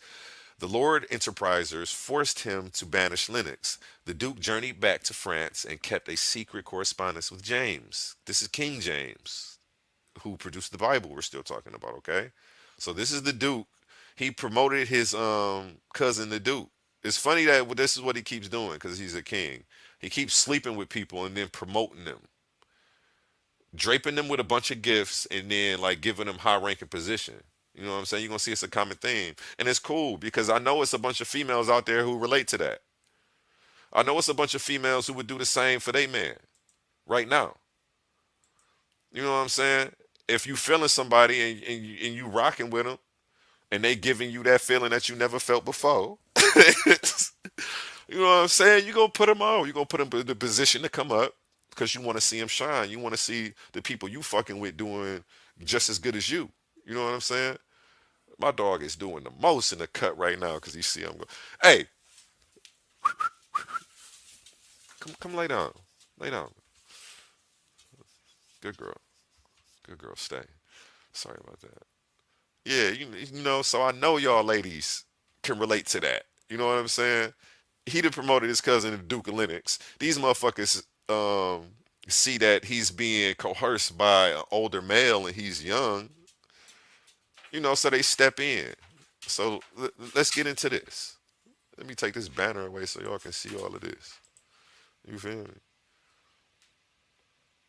Boom. In response, the Scottish nobles plotted to oust Lennox. They did so by luring James to the Ruthven Castle as a guest, but then kept him as a prisoner for 10 months. So they kidnapped James to keep him away from his pedophile cousin. I mean, he wasn't a pedophile. Yeah, yeah, pedophile. That's the right word. They kidnapped King James. Okay? The Lord Enterprisers forced him to banish Lennox. The Duke journeyed back to France and kept a secret correspondence with James. So he left, went back to France. This is his cousin, who's now the Duke of Lennox. Went back to France, but they kept a correspondence. They kept writing letters back and forth to each other, okay? And I told y'all we was going to bring up the gay letters between King James and his cousin. So this is where we about to get into this shit. I told you, I don't got to make nothing up. I don't gotta make nothing up. When y'all see these titles, I don't be making this shit up. We got letters. They're in the museum, in the British Museum. We need to stop. We need to stop. We need to stop. Black folks, I know a lot of y'all just came from church. We need to stop. King James was gay. Like, who is he to make any spiritual decisions for you and me? A gay white man. This isn't making sense to me. Is it making sense to you? Again, documentation and sources. I'm still on Wikipedia. Let's keep it moving, man, because this shit getting wild, man. The more we read, the wilder it get. Everybody got a smartphone in their hand. There's no reason you don't know this. I was shocked when I found out, man. I was fucked up. Like, what the fuck? How the fuck didn't I? How didn't I know this nigga was this whole time? No, bruh. I'm like, hold on, and then I kept reading more. Like, what? Look, man, it's just how, like, in Egypt, the deeper you dig, the blacker it get. The deeper you dig, the gayer this nigga get, man. The deeper you dig, the gayer this nigga get. I can't make this shit up. The deeper I dug, the more authentic the sources and documentation got. That's what was crazy. The deeper I dug, the more authentic the documentation and sources got. I'm like, oh shit. Like, I gotta bring this to the people. I had to bring it to the people. This shit fucked me up. I wanted to be like, no, these motherfuckers crazy. Cause I'm the first one to do that. I might not say it out loud. I give everybody a chance to speak. You know what I'm saying? Because that's how you know who's truly a fool. You know what I'm saying? A fool's gonna show themselves through their words and their actions, most likely. If you let a motherfucker talk long enough, you know what I'm saying, they're gonna tell on themselves. So I'm like, hey, I'll let anybody bring me your arguments. I don't care. You know what I'm saying? And if you making sense, you're gonna make sense. If there's documentation and sources, again, I'm only bringing you college and peer-reviewed documentation and sources. I'm not bringing you nothing else. I left all the rumors alone. And we got 5 documented motherfuckers that King James was sleeping with, British Museum. Let's keep it moving. So don't let no American Hebrew Israelites try to tell you nothing about no King James. You know what I'm saying? And them some of my biggest haters. That's the funny thing. You know what I'm saying? And they're the most extremist of, like, the Christians to me. You know? Shout out to them though. I still love y'all. You know what I'm saying? Yeah, I just think y'all, I don't may not agree with y'all. I may think y'all misguided and confused. But again, if I see y'all in some type of distress and needed help somewhere, I would help y'all too. Just like anybody. You know? Uh, let's keep it moving. So yeah, this nigga Lennox went back. So he left. They kidnapped motherfucking King James. Made his motherfucking cousin go back home. They kidnapped this nigga for 10 months. And we just on Wikipedia, y'all. You know what I'm saying? Right now we're on Esme Stewart, first Duke of Lennox. This is his cousin we're talking about, okay? So his cousin was preying on King James when King James was 13. At this point, I'm not even gonna say King James is necessarily gay. The nigga's only 13. He doesn't really know what the fuck is going on. His cousin comes from France, you know what I'm saying, and starts having a homosexual relationship with the nigga. At first, I was saying that the nigga was gay for this, but then as I'm reading it aloud to y'all, I'm realizing like, hold on, this nigga's only 13.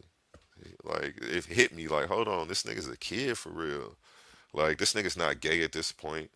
This nigga's being molested.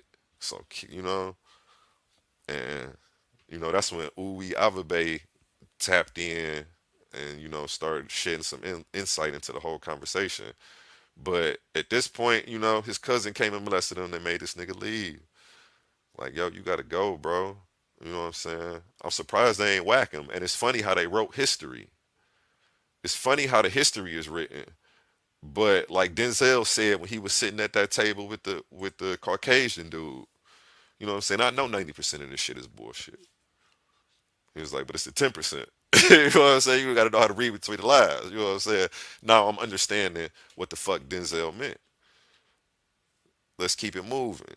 The Duke journeyed back to France and kept secret correspondence with James. Lennox, in these letters, says he gave up his family to, in quotations, dedicate myself entirely to you. He prayed to die for James to prove the faithfulness which is engraved in my heart, which will last forever. Forever. Forever.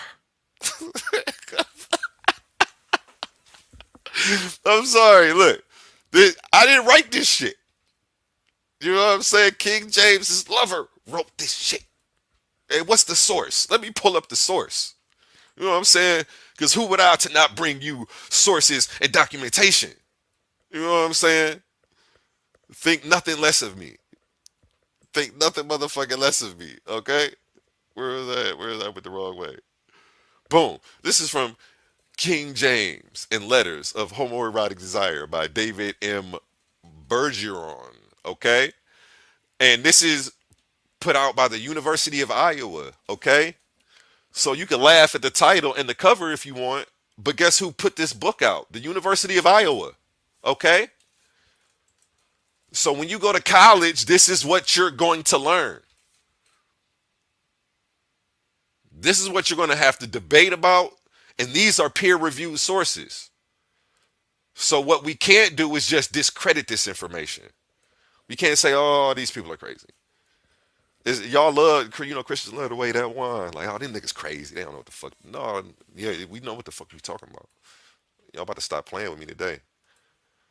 Y'all about to stop playing with, let me see what the comments talk about. Incestuous pedophile cousin. That's the right phrase for him. The Duke of Lennox, Esme, was a fucking incestuous pedophile. This motherfucker was fucking crazy. You know what I'm saying? And he turned this nigga out. And in turn, that nigga gave y'all a turned out Bible. And no wonder, you know what I'm saying? Go back and check my podcast last week. I show y'all how Jesus was gay. But it's all coming out of this. It's coming from a KJV. Not even that I'm making excuses for the religion. I'm just, when in Rome, do what the Romans do. That's what they say, not me. You feel me? Let's keep it moving. Wiktionary is good for words. I've never used Wiktionary. I'm glad you sparked that thought though, because I'm gonna check that out later. I've never even used that. I forgot it was a thing. I'm about to fuck with that and just go in there and type in some shit and see what it say. Uh, let's keep it moving. And again, this was the source right here. Source number 17. You feel me? You see it right there. The number 17 where it says his name, Burgeon David Moore, King James, and Letters of Homoerotic Desire, University of Iowa Press. Okay. Um, I would read that to you, but no. Yeah, let me read this to you.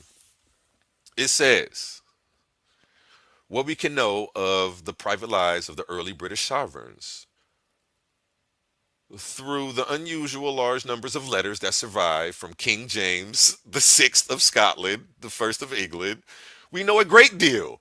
Okay? Let me bring myself up on the screen. Look, I could just end the podcast here. I could just end The podcast here. Stop fucking playing with me. I could grand opening, grand closing, right? Through the letters of King James, we know a lot. That's what they said. Okay? It's not he say, she say. These is this nigga letters. We got the screenshots, my nigga. You was freaky as hell in them texts, boy. Hey, what dude say? Hey, y'all see that TikTok where dude was like, "Who is you?" And he was at the doorbell. He was like, "You was the nigga." He was like, "Oh yeah, we got you, buddy. We got the cash app. Appreciate the thousands, man. Put the KFC down, bro. Put it down or I'll expose you." You was talking freaky as hell in the messages. You was a freaky motherfucker, King James. Hey, hey, we got the letters. We got the letters, y'all. Okay. Now I want y'all to go. I want y'all to look at this title right here, and you can go get this on Amazon. It's 87.99. Okay. This book is 87.99. I didn't pay for it. But here you can go see the letters. You know what I'm saying? I'm bringing you the sources. Take the sources. I went and looked some up on PDF, and I just didn't want to screenshot that shit because it was more shit that was hard to read. And when I cropped it, it wasn't fucking stretching right. But you can read the letters. You know what I'm saying? Let's keep it moving. Let me finish this. It says, "What can we know of the private lives of early?" Let me bring myself on the screen. So there I go in the corner. I'm in the bottom left so that way y'all can see me. What can we know of the private lives of early British sovereigns? Through the unusually large numbers of letters that survive from King James VI of Scotland, James I of England, we know a great deal. Using original letters, primarily from the British Library and the National Library of Scotland, David Bergeron creatively creatively argues that James's correspondence with certain men in his court constitutes a gospel of homoerotic desire. I'm just saying, for everybody who said I was crazy trying to discredit me, like, this ain't even my argument. This ain't even my argument. I don't have nothing against gay people. I don't even really have necessarily nothing against Christians because there was at one point I was one. So I know that y'all following what y'all have been taught.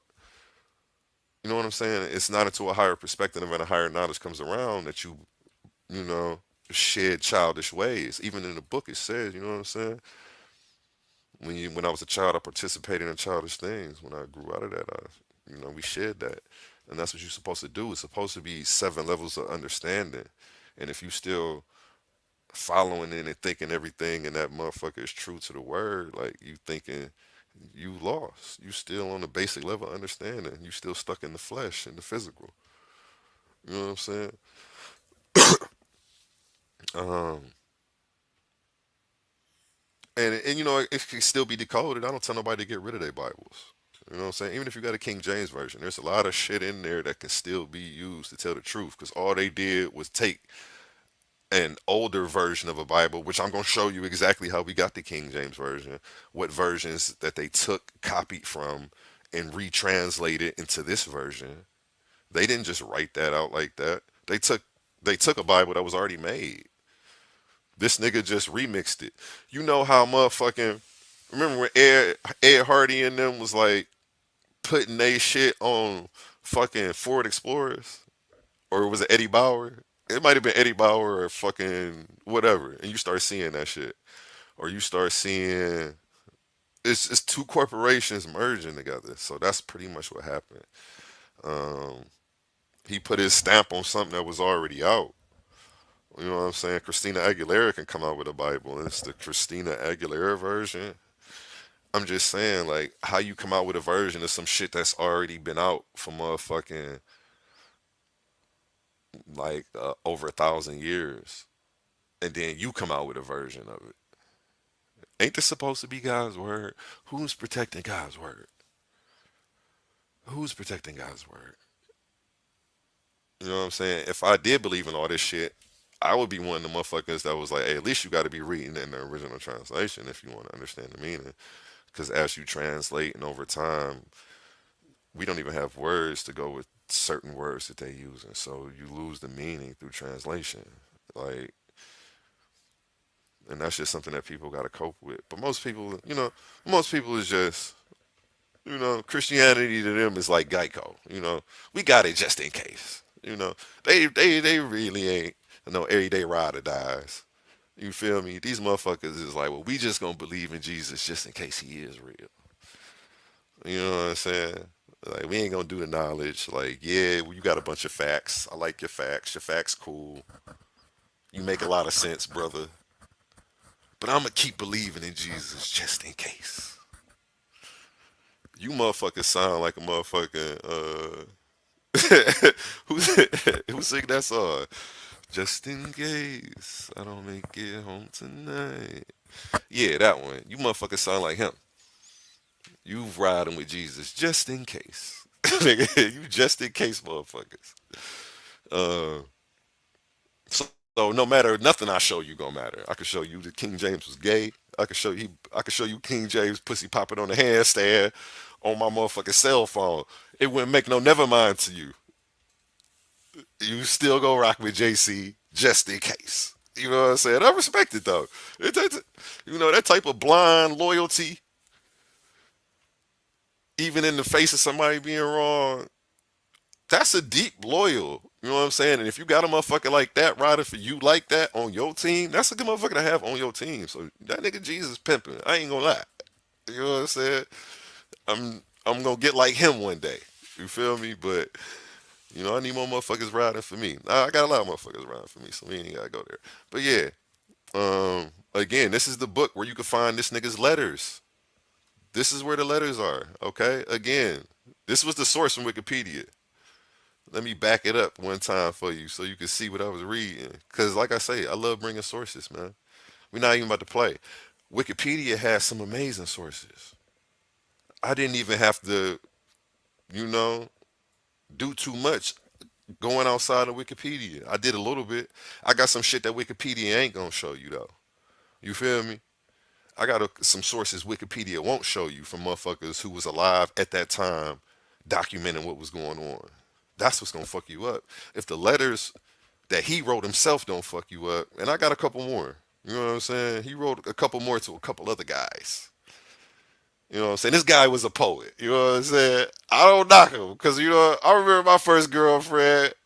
Look, I was writing poems and shit. I was writing. This was like the internet first came out. You know what I'm saying? We had AOL, America Online. I was writing poems and shit. I used to do music and shit. So that's where my music started. You know what I'm saying? But yeah, he was a motherfucking poet. This nigga was writing love letters to other men. We don't got no love letters to him and his wife though. That's one thing we don't got. You know what I'm saying? So everybody who be trying to defend them, they don't pull none of that shit up. I mean, it's really nothing to defend. I don't even understand why somebody will argue at this point. Like I could have already ended the podcast 2 slides ago.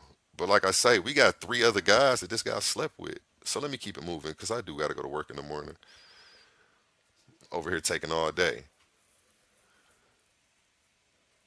Where was I at?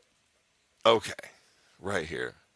Lennox in these letters says he gave up his family. Oh no no no no no no! No. That's not where I was at. I was right here on the source. So I'm showing you. Am I going the right way? Nope. Boom. Okay, here we go. Yeah. Okay.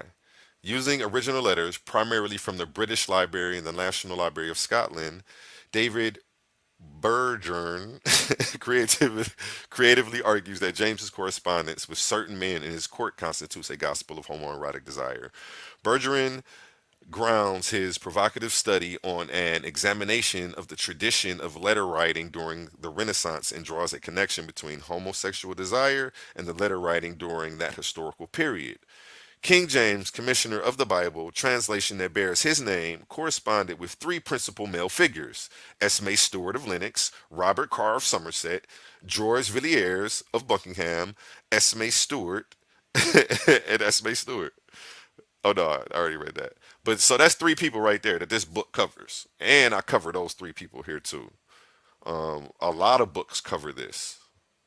Again, if you type this in on your Google search, it's never gonna stop popping up because there's so much shit on this.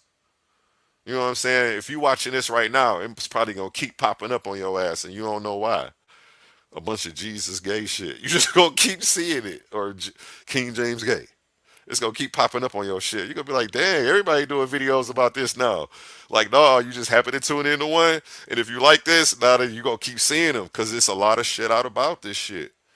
It's like we just was tuned out of the algorithm, and this shit weird.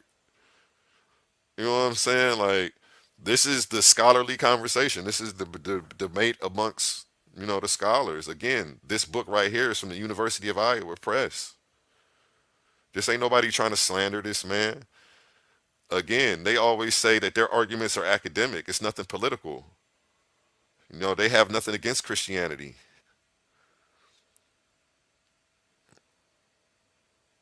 So, yeah, let me keep it moving.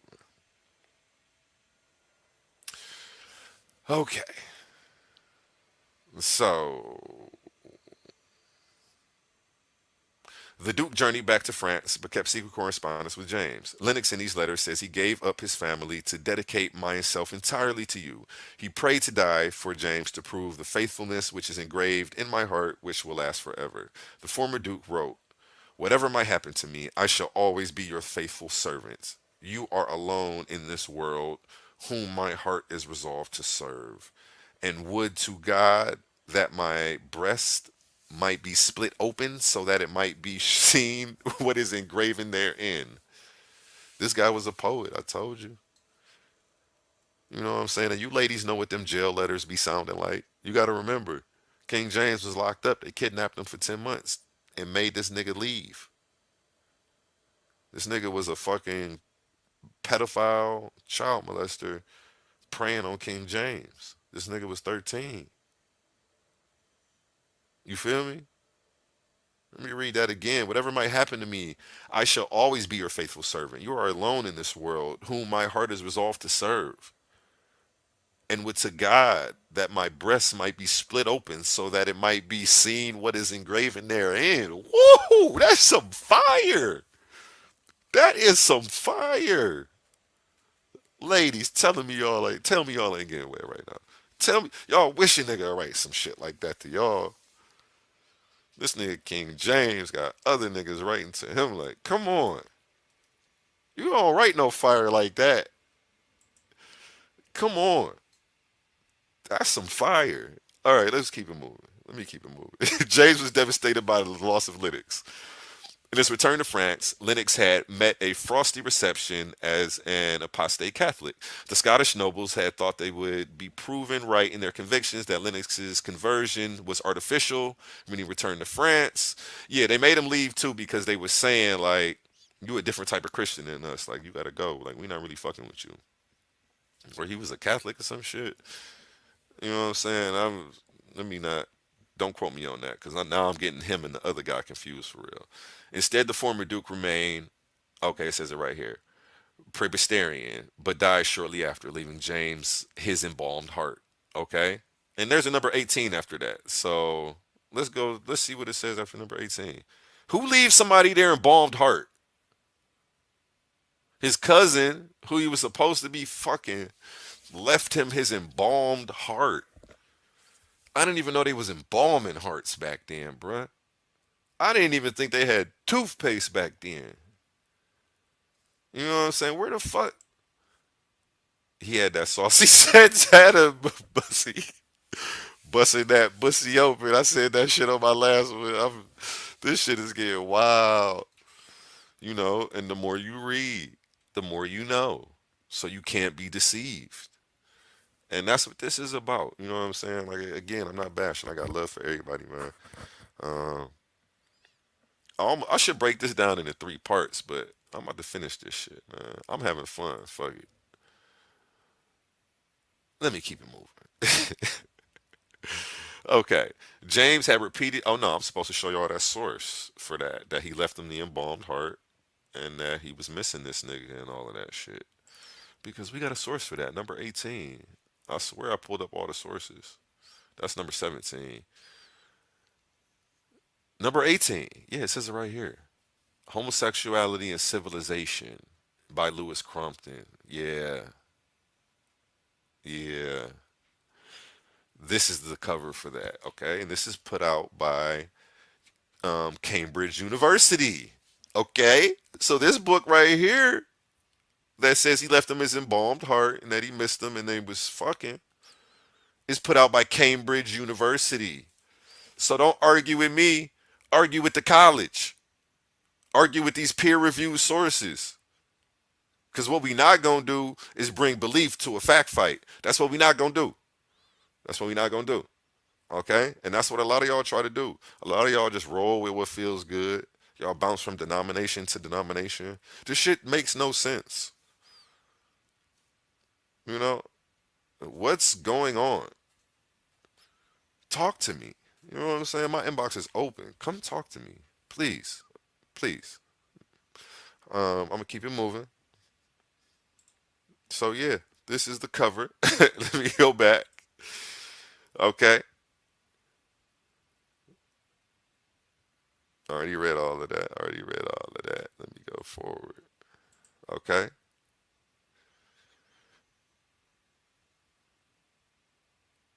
I said James was devastated by the loss of Lennox in his return to France. Lennox was met by a frosty reception as an apostate Catholic. The Scottish nobles had thought they would be proven right in their convictions that Lennox's conversion was artificial when he returned to France. Instead, the former Duke remained Presbyterian and died shortly after, leaving James his embalmed heart. Source number 18.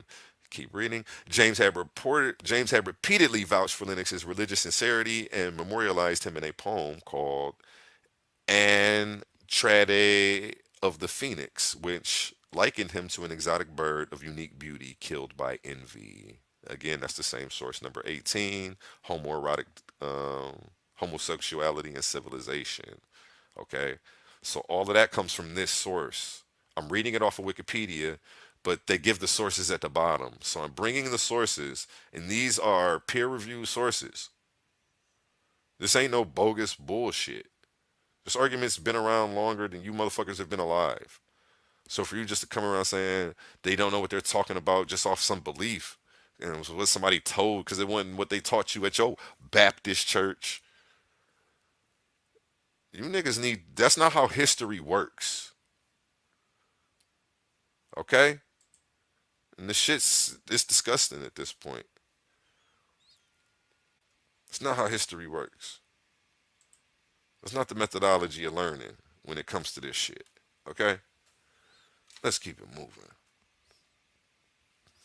I went the right way too. Yeah, them some freaky motherfuckers, man. Okay, Richard Preston. This is another motherfucker he was supposedly have slept with. There wasn't a lot of information on this. Um, I'll still read you the paragraph though. Richard was born the third son of Richard Preston Whitehill in Mid Lyothan. There still was documentation for this though. So again, I didn't bring any rumors up. Near Edinburgh, his family was gentry of the Edinburgh area owned by Craig Miller Castle in the late 16th and early 17th century. His family placed Richard the Younger as a page in the King's Court in Edinburgh, where he is mentioned in that capacity in 1591. Okay, Richard the Page gained the king's special favor in 1580s through 1900 through 1590s after Lennox's departure. So after his cousin left, it says he started favoring this guy Richard. When James acceded the English throne as James the First in 1603, Richard accompanied him to England and was knighted at the king's coronation in London on the 25th July of 1603. Okay, again, so another motherfucker he's fucking who he promotes. Again, I told you this is an ongoing theme too. Everybody this nigga was sleeping with and kept getting caught in the bed. He about to get caught in the bed with a motherfucker too. I'm about to show y'all that too. So not only do we have handwritten letters, we have handwritten letters for somebody who caught him in the bed with another motherfucker, and they're telling on him. You know what I'm saying? And then we actually have his response too to that. So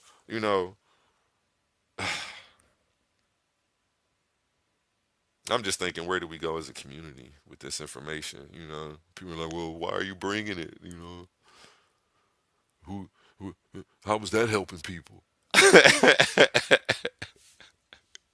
Well, one, not believing in a fairy tale written by somebody who they wouldn't even consider an authority over them in any way, shape, or form, or a moral figure based on their own recreational activities. This information may be vital to them. It was vital to me. It was more confirmation for me not to teach this to my children. You know what I'm saying? Like, man, this shit is corrupted. This shit is weird. I knew it was some weird shit going on with this shit. And I mean, ever since a child, the contradiction stuck out to me. I was never one for circular reasoning and going in a circle. Shit had to make sense. So, you know, yeah, let me keep it moving.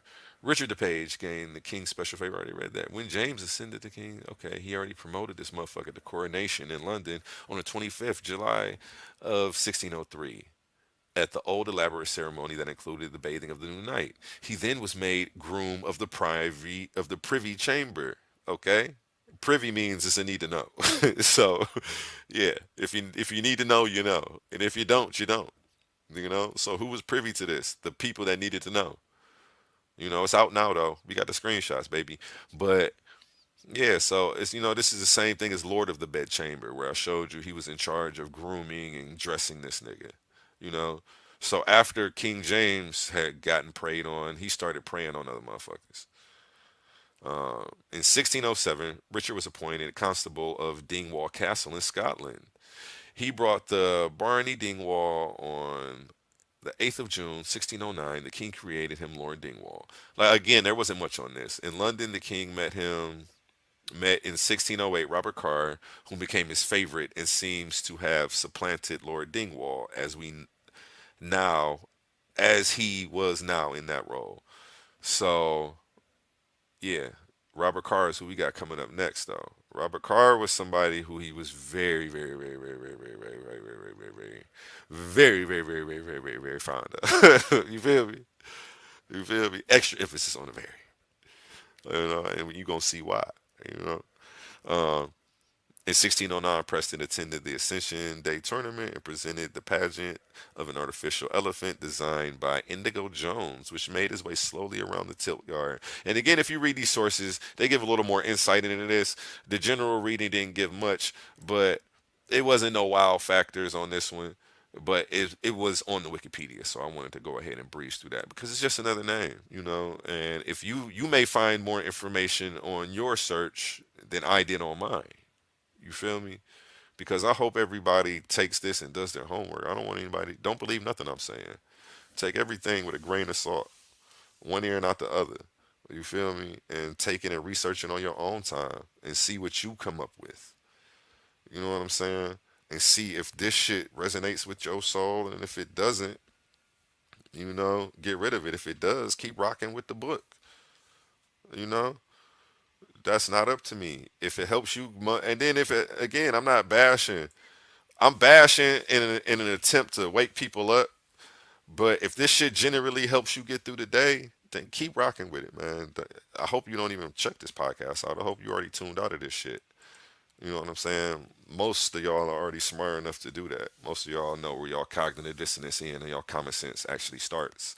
And y'all will leave me the fuck alone. You know what I'm saying? Most of y'all do that. Some of y'all still ain't learned. They keep like bumping y'all head up against a wall, until y'all end up finding out, like, damn, this motherfucker, I don't speak about shit that I haven't studied. I'll tell you I don't know. So that way you can educate me, and I'll take that and I'll do my studies and see where that shit leads me. You can give me, names and things to look up, and I'll go from there. I'm not going to, even if I feel a certain type of way, I'm not going to say, you know, anything because I've already had to unlearn everything that I learned in 12 years of high school. I had to unlearn all of that history. I had to unlearn a lot of the science. You know what I'm saying? Not too much of the mathematics, but you know what I'm saying? I'm understanding different forms of mathematics now, where it's like, okay, I'm realizing that we were programmed into a certain something. You know what I'm saying? Because there's there's different forms. And that's a whole other podcast in itself. I don't want to get sidetracked on that. Don't let me confuse you with that. But I'll give you a basic example right now. You know, if you're over 30 and you have children, the math you were doing, your kids aren't doing right now. They're doing different division and multiplication. You know, the way they break up the table and the chart. So just, that's basic right there. That's a different form of mathematics. You know what I'm saying? So um, just remember this Western society system and all of that is just what it is. It's a system. You know, and once you recognize that, you recognize that there are other systems that, you know what I'm saying, have been at play and operated very effectively. You know, just because we switched over to this one didn't mean that they didn't know what they were doing. That's just what comes with colonization and assimilation. So I was somewhere in here, and if you're still in here, hit that bell so that way you get a notification every time I go live. Hit that heart, hit that like button. I'm not done though. There's more. Let's get into it. Let me get back to my slideshow. Okay, Robert Carter first, Earl of Somerset. Well, I say that like one of the characters off Martin from back in the day. Where my drink at, man? I need something to drink. Let me hit my water one time. Okay. A few years after the controversy over his relationships with Lennox faded away, he began a relationship with Robert Carr. Okay. And you see the number 26 after Robert Carr. So let's see the source. The source. Number 26. Homosexuality and Civilization by Lewis Crumpton. Again, who put this book out? Let's go back and see. This was put out by the Cambridge University. Okay. So this is Cambridge University right here, saying that he had a relationship with Robert Carr, first Earl of Somerset. Okay, peer review sources, man, source up or shut up. Let me keep it moving. Okay, in 1607, at a royal jousting contest, the 20-year-old Carr, the son of Sir Thomas Carr or Kerr of Farnhurst, was knocked from his horse and broke his leg, according to Thomas Howard, first Earl of Suffolk. Okay, so this is another Earl, but this is from Suffolk, not Somerset. And we're gonna get into remember that name, Thomas Howard, first Earl of Suffolk. Okay, James fell in love with the young man. And as the years progressed, showered Carr with gifts. Again, remember I told y'all that this was an ongoing theme with him. He would fall in love with a motherfucker, bless him with gifts, and then promote him within the ranks of, give him a job pretty much and put that nigga on. So right there we see number 27. So let's go to see the source that says that he showered him with gifts. You know what I'm saying? That's source number 26. Source 27 is from A History of England, Personal Monarchy, Henry the Seventh to James the Second, 1485 through 1688, by J. Frank Bright. Forgotten Books. Okay. Okay. So this is where you can get this from. The first of his favorites, and this is just what Wikipedia shows up when you hold your mouse over the number 27, which was the source for saying that he fell in love with him and showered him with gifts. It says the first of his favorites was Robert Carr, for whom the king acquired a peculiar affection while he was lying wounded from an accident in a tournament. Carr had been his page in Scotland, and the king, feeling a natural interest in him, visited him and fell in love with his beauty. Already before the death of the presents the the presents he received to win the king's favor had made his fortune. His royal lover had made him Earl of Rochester and Knight of the Garter. A History of England by James Frank Bright, page 597. Okay, so this is where you can find this shit on page 597, where you say he showered this nigga with gifts, fell in love with him when he fell off the horse, yada yada yada yada. Okay, more sources and documentation. So don't tell nobody that I ain't coming through with that, because that's what I do. You feel me? Okay. Carr was made a gentleman of the bedchamber. And again, I showed y'all what a gentleman of the bedchamber was. That's somebody who motherfucking was in charge of him getting dressed, who was in charge of him coming, who was in charge of who got in his bedroom and in charge of his closet, and offered him companionship. Eh. You know what I'm saying? They always slide that little weird shit in at the end. Okay. And he was noted for his handsome appearance as well as his limited intelligence. He was also made a Knight of the Garter and Privy Councillor and Viscount Rochester. His downfall came through Frances Howard, a beautiful young married woman. Upon Rochester's request, James stacked a court of bishops that would allow her to divorce her husband in order to marry Rochester. As a wedding present, Rochester was created Earl of Somerset. Okay. In 1615, James fell out with Somerset. In a letter, James complained, among other matters, that Somerset had been creeping back, and this is in quotations, creeping back and withdrawing yourself from lying in my bedchamber, notwithstanding my 100 times earnest soliciting you to the contrary.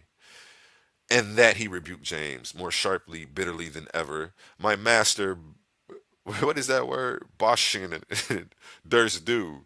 Okay, let's see what that is. That's number 28, man. Let's see what this source is talking about. Number 28. Oh, number 28, Homosexuality and Civilization by Lewis Crumpton, and this is Cambridge University. Cambridge University, y'all. So Cambridge University talking about he wrote this nigga a letter, like nigga complaining, like nigga, why did you stop coming to my bedchamber at night after I kept soliciting you and trying to get you to come, and you keep not coming? You feel me? That bothered him. At this point, public scandal erupted, and the underkeeper of the tower revealed the Somerset's new wife had poisoned Sir Thomas Overbury, his best friend who had opposed the marriage. Though Somerset refused to admit any guilt, his wife confessed, and they were both sentenced to death. The king commuted the sentence. Nevertheless, they were imprisoned in the tower for 7 years, after which they were pardoned and allowed to retire to a country estate. So this is a whole some soap opera love triangle shit. These niggas is gay, motherfucker poison the motherfucker. The shit getting real wild, y'all. It's getting real wild, and you see why. You know, these wives, like Avi Bay was saying, they mad. They was salty. This nigga taking all this dick. Nigga, if anybody's supposed to be taking it, it was supposed to be her. What is going on here? What is going on? This is a complete imbalance of society, and this is why we have this whole patriarch right now society. Uh, like, I don't agree with taking a woman out the Holy Trinity. I don't agree with there being no female energy in this whole book. The shit's weird to me. You know what I'm saying? You need female energy to balance the whole situation. One female in a house of 10 men will balance the whole situation. It could be 10 niggas about to tear they fucking heads off in the house. And if a queen walk in, she ain't even gotta say nothing. Niggas would be like, oh shit, stop, stop. Everybody will quit for a second while she in the room. Niggas will stop trying to kill each other and play innocent. Like, huh? I wasn't doing nothing. For her. Because they know that that shit is stupid for real. But it takes a female presence or some female energy in the room for the, you know what I'm saying? Like this shit calculated by design. That's why I definitely believe in the higher power. And I know y'all know what I'm talking about. Yeah, you said he was tricking. King James was definitely a tricking ass nigga, man. I guess it ain't tricking if you got it. He was the king. You feel me? So, you know, I don't know. I came on here. Most people thought I was coming on here to bash this guy. I'm coming on here defending him. He was molested as a kid. You know what I'm saying? His cousin fucking molested him at 13. After rereading this shit, I feel bad for him now. You know what I'm saying? I was gonna clown him for spending all this money and doing all that shit, but you know he got it. He the king. Fuck it. You know what I'm saying? It's something that he's missing inside himself. Uh, Probably going through somewhat of an identity crisis. You know what I'm saying? Because I'm just thinking about Paul's gay letters of him being a whole repressed gay man and how it being taboo. You know what I'm saying? To be a believer and still practicing in those things. You know what I'm saying? And now Uwe Avabe's even got me thinking about How did they balance that shit when that shit was a regular thing in culture? I mean, I guess the same way people balance it today. They just don't give a fuck. Either you doing that or you gonna go to the church where they say that shit is evil. My whole thing is fuck that book. You live your life as long as you not hurting nobody and you treating everybody with love and respect and you about peace and you know what I'm saying. That's what's gonna come to you and you gonna be cool. You know what I'm saying. I write a little up of how I felt when James was handling it. Yeah, James was he was going through it, man. He had to be going through it, man. They not gonna tell you that. That's just me reading into it now. You know, now I feel bad for King James. He was molested at 13. Like, you know, I can't even at that point. It's fucked up for him. You know what I'm saying? Uh, Let me finish this though. Where was I at? Okay. James stacked a court of bishops that would allow her to divorce her husband and to marry Rochester. Okay, I already read all of that. They were in prison. Let's keep it moving. Boom. And that was from Homosexuality and Civilization. Okay, okay. This is the book called The Letter of King James, the sixth and the first. Okay. Um, and you can look in this. This is all letters from King James. Okay, I can't make this up. This is on This is on Amazon. You can go buy this. You know, I'm bringing y'all sources. I'm showing y'all where the documentation is, so that way y'all can get this. I'm not hiding nothing. These ain't my theories. These ain't my arguments. Okay. Let me put myself on the bottom. No, I kind of like myself over there. Make myself big. Okay. Later, James fell in love with a poor young Scotsman named Robert Carr, and we were just reading about Robert Carr. The king leans on Carr's arms, pinches his cheeks, smooths his ruffled garment, and when he looks upon Carr, directs his speech to others. Thomas Howard, Earl of Suffolk. And remember, I told you Thomas Howard. Remember that name? That was the motherfucker. Let me go back. Let me show you. He wrote this in a letter in 1611, documenting what he saw with King James and Robert Carr. Okay, I told you this little love triangle shit was getting weird, man. And remember, the motherfucker got poisoned because of that shit. The same relationship. So it was a lot going on back then. You feel me? According to Thomas Howard, first Earl of Suffolk, James fell in love with a young man. As the years progressed, he showered Carr with gifts. And that was from Homosexuality and Civilization. Now, this is from another book, The Letters of King James, where they're saying the same thing about the same guy. Now, we could discredit these accusations if it was one guy. I could see us just sweeping it under the rug. I could see us sweeping it under the rug if we didn't have any letters from King James or any documentation. But we have letters from more guys than Bill Cosby around this bitch. And he didn't have to slip nothing in nobody's drink to get him to sleep with him, okay? King James was that nigga around that bitch, I guess. You feel me? And that's crazy that I forgot to bring up the knight's right and the first knight's like honor. Because there was a thing that said the king got to sleep.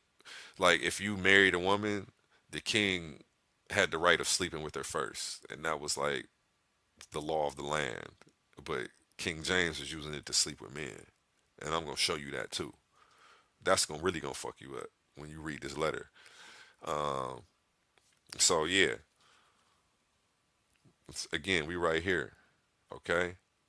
King leans on Carr's arms, pinches his cheek, smooths his ruffled garment, and when he spoke upon Carr, directs his speech to others. That's another thing that I read. Like, what the fuck? When he looks upon Carr, he directs his speech to others. Do you know how weird that is? Have you ever seen somebody so in awe and so in love with somebody? They're talking to you, but they're looking at them, and they won't even look in your direction. So you ask them something, they're like, "Yes, today was a great day," but they're looking right here, and you're over here somewhere. Yeah, I had a ball. You know, bitch, I'm over here. You're so in love that you can't even take your eyes off this motherfucker to answer my question. So that's what he was saying that Carr did to this motherfucker King James. He was saying that when he spoke, That when he looks upon Card but directs his speech to others, that shit was super weird to me. Like, oh yeah, these niggas was in love. Ain't no fucking mystery. Ain't nobody, man. Look, you can't document it like that unless it was happening like that, man. And who's making up these rumors in 1611? You got beef with motherfuckers and they slandering you as a homosexual in 1611? That's when this letter came out, bruh. So you had, so let's say it is all fake. What, you had beef with them niggas in 1611 and they was making up lies about you way back then? Stop it, man. Come on. Anyway, Carr eventually ended the relationship, after which the king expressed his dissatisfaction in a letter to Carr. I'll leave out of this reckoning your long creeping back and withdrawing yourself from lying in my chamber, notwithstanding my 100 times earnest soliciting you to the contrary. Remember that, since I am king, all your being, except your breathing and soul, is from me. Talk about possessive and controlling. You feel me?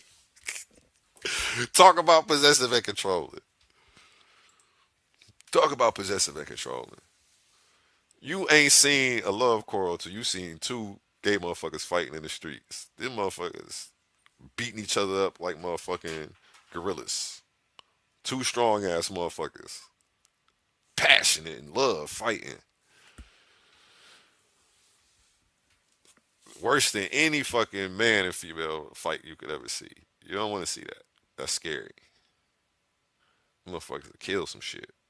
Don't y'all go out here trying to take this video and use it to start bullying gay people, because that's not what this shit is about.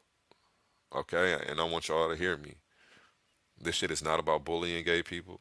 This shit ain't about none of that. I'm not with none of that shit. Don't use my shit for none of that. Okay? I may be on here cracking some little jokes. That's what I do. I'm a comedian. But at the end of the day, I love everybody. Okay? Not in the way that King James and Jesus did that I showed you last week. If you caught my episode, Jesus was gay. Go check that out. I brought sources and documentation as well. Um, I don't love everybody, and purely platonic. It's purely platonic when I'm telling y'all I love everybody. And if I see anybody in a horrible situation, I will help them out. I don't care what your sexual orientation or background. I really don't even care if he was Christian or none of that shit. As long as you ain't pushing that shit on me, you feel me? And if you pushing it on the people, then I'm gonna leave you alone too. If you just a Christian who just mind his business and living his life, but you kind of believe in that because you was taught it, yeah, I'll fuck with you. If I see you actively repping that shit, it's gonna be hard for me because it's a spiritual war going on. And I was explaining to somebody like, it ain't no going backwards. You feel me? The age of information is here. We not about to unlearn what we learned. You feel me? It's too late. Like, so because religious people think like all this shit is a phase and a fad, and eventually it's gonna fade out. Like, how you about to take the internet away? You about to take books away? It was already here before the internet. I'm showing videos and tape recordings of people from before the internet. I'm showing Bobby Hemmett. I'm showing Phil Valentine. I'm showing Walter Williams. I'm showing audios, greats. You know what I'm saying? And the list goes on. There's more than that. You know what I'm saying? And if I forgot anybody, trust me, I'm on my studies. You can shoot me any names if you think I should check somebody out though. But you know, again, this shit ain't a phase or a fad. You know what I'm saying? It ain't no going back. We not about to lose this information no more. The age of information is here. We in the age of Aquarius. It's time to shed our old ways. It's time to live in the age of knowing, not believing. You feel me? It's time to know. Let me keep it moving and stay focused though. Damn, it's 1:15. Oh, I've been going hard. Okay. Well, fuck it then. Let me turn up then. Okay. So this is in the letter to King James. Um, he said, remember that since I am your king, all your being, except your breathing and soul, is from me. Okay. And down here, you can see the letter to King James, University of California Press. Okay. This is where this source is from. Um, and then you can also see the other source. Like, again, we brought the sources. This is the University of California. This is motherfucking, this is who's putting these peer review sources out. I'm not bringing you no bullshit when I tell you King James is gay. This ain't even my argument. I just stumbled across this shit and I couldn't believe it my damn self, okay? But I am gonna crack my jokes along the motherfucking way. You feel me? Because if this shit gonna be, if everything is fucked up, then fuck it. I might as well laugh along the way. You know what I'm saying? I might as well laugh. I might as well. We got to remember, laughter is love and laughter is healing. Laughter is a healing frequency. So sometimes you gotta just laugh at the bullshit because it's just fucked up out here. Like, what are we gonna keep doing? Being sad? I'm transmuting that shit. Let me transmute, okay? And take it as that. Um, Let me keep it moving. Oh, again, these sources right here for this shit, you know, University Press, 1984. Also see Royal Family and Royal Lovers, King James of England and Scotland, University of Missouri Press. And I'm going to show you that book right now just so you can see what it looks like. You know what I'm saying? Because I care about y'all. Again, Letters of King James. This is $85 book. They're going to make the books that got the good shit cost a couple dollars. You feel me? But you can go get these Letters of King James. This shit is free. I mean, it's not free, but it's out there. And here was the other book that the source came from: Royal Family, Royal Lovers, King James of England and Scotland. Okay? This is by Burgeon David M. And it's put out by the University of Missouri. This is the publisher. The Stop Playing. I'm just bringing y'all peer reviewed shit. I didn't bring y'all no bullshit. I didn't bring y'all no rumors. I didn't bring y'all no weird ass TikTok videos. I didn't bring y'all none of that shit. I just went to Wikipedia and started there. I got a couple sources and some shit that ain't on Wikipedia though. You're gonna laugh at and you're gonna be like, "Dang, this shit crazy, man. It's got to be true. It's just too much. Why is everybody saying this shit?"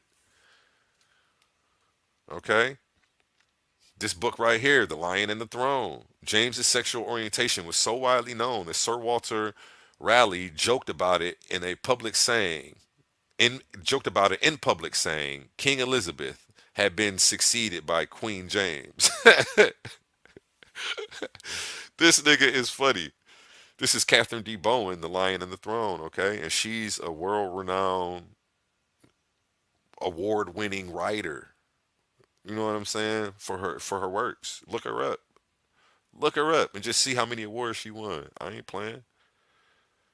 You don't get awards if you don't know how to fucking do your job. You know what I'm saying? I'll take that back. You know what I'm saying? I'm thinking about how many people I got awards for Russiagate. You know what I'm saying? And writing all them stories about Donald Trump being a Russian, Pulitzers and all that bullshit. And that shit was made up too. I digress. It's another topic for another podcast, okay? Where am I at? Another one. Mary Queen of Scotland's Downfall, The Life and Murder of Henry Lord Downery. Okay, remember told y'all that the chick poisoned her husband because it get deep, okay? James, age 13, was completely starstruck by these new arrivals. After being brought up by dour Presbyterians and a rough-hewn bunch of nobles, he suddenly appeared from the schoolroom to find a group of charming, well-traveled, well-educated, attractive men. He was fascinated by them. Welcoming his release from the reformist nobility's stranglehold, the attraction of these personable and worldly quarters was a breath of fresh air, and they quickly played on his sensibilities. These new favorites, I hate how they put these favorites. You see how they put it in quotations? Why don't they just say boyfriends? You see how they try to soften the language for y'all, so it's more hearable to the Christian ear. Because I don't need y'all to put favorites in quotation. I know he was gay, and I can say boyfriends. These niggas but you see how they do this shit? I'm just showing you. This how they do y'all. Because they know y'all so sensitive to this shit. Man, keep it moving, man. That just pissed me off that they put favorites. I'm like, why do they keep putting favorites in quotations? This is in the book. Okay. Anyway, well-educated, attractive men. He was fascinated by them, welcoming his release from the reformist nobility stranglehold. The attraction of these personable and worldly quarters was a breath of fresh air, and they quickly played on his sensibilities. The new favorites were the key to free him from the shackles of the Kirk of his schoolroom. Within a month of Esme's arrival, James had agreed to leave Stirling and to take his place at Holyrood, where Esme reorganized the court and his household on the French model. There was, let me take myself off the screen so y'all can see this. Okay, I want y'all to be able to read along with me. Because this shit get deep. You know this, it's right here at the bottom paragraph. There was more to James's relationship with these favorites. Again, favorites. Than kicking the kicking against his religious upbringing. Their charisma provided a sensual stimulus for him that he was. Let me make this a little bit bigger for me. With these favors, then kicking against his religious upbringing, their charisma provided a sensual stimulus for him that he was not to enjoy with his interfering and insensitive wife, Anne of Denmark. And it's funny. It's funny that Uwe Avabe remembered that. That's how I know she really was paying attention to this shit, because that's his wife. Um, so he's paying more attention to these men, and it's funny that she said that shit. Like, you niggas be out with y'all niggas all day, and y'all come back, and we be like, nigga, what is y'all gay and stuff? She's like, half the time it don't be a joke. Like, that should be for real, and niggas is doing so much. You gotta. I'm like, dang, she was talking like she done been through some shit. I'm not talking. I hope you haven't. You know what I'm saying? And if you have, I mean, it is what it is. But damn, that's fucked up. I didn't know it was like that. And again, it's because I'm not in part of that community, so I don't see that shit. Like, I'm only gonna see, you know, that shit is right past me. I guess I look right past it. Maybe it's like I don't. She said it's a bunch of gay people out here. I don't see no gay people in Cleveland. You know what I'm saying? But maybe I'm not supposed to because I'm not gay. Maybe if I was gay, I would see gay people everywhere. Because you manifest your reality. So when you're looking for something, you're gonna see it. I'm not looking. I guess that's what I'm assuming. You know what I'm saying? So, um, damn, that's crazy. Okay, yeah. Let me get back to this. Okay, then charisma. Okay, Anne of Denmark when they married in 1589. Let me read that sentence again for y'all. The charisma provided a sensual stimulus for him that he was not able to enjoy with his interfering and insensitive wife, Anne of Denmark. Why they throw her under the bus like that though? Insensitive and interfering. Interfering with what? It's homosexual activity. What was she interfering with? I don't get that. Okay, when they married in 1589, they provided the glamour that he lacked, and there can be little doubt that his homosexuality stemmed from his early attraction to the adronomous Esme. So they're saying like his homosexual attraction to other men came from his cousin, who preyed on him when he was 13 years old. So they even note that in here. So that's good that somebody else noted that. You know what I'm saying? Besides me. Um, yeah. So this shit is real. This shit is real. Let's keep it moving. Well experienced in court circles in France, Esme took advantage of the sexual overtures of this vulnerable adolescent, 24 years his junior. See, hell yeah. I'm glad somebody else said some shit, man. I'm gonna be like, how come I'm the only motherfucker saying this motherfucker's a pedophile? Let me bring myself back on the screen. I'm like, how come I'm the only motherfucker that noticed that this motherfucker is a pedophile? Thank God somebody else read this shit too and wrote a whole book on the history about it and all that shit, peer review, and said, man, hold up, this nigga was 25 years older than this nigga, King James. This nigga was preying on this nigga when he was 13. King James really didn't even have I won't even call King James gay at 13.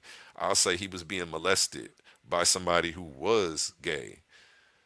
He doesn't become gay later until he starts to do it on his own, I feel like. But damn, that's scary. That's crazy. And this is whose Bible we're reading. And, we wonder why there are so many homosexual overtones throughout the whole text.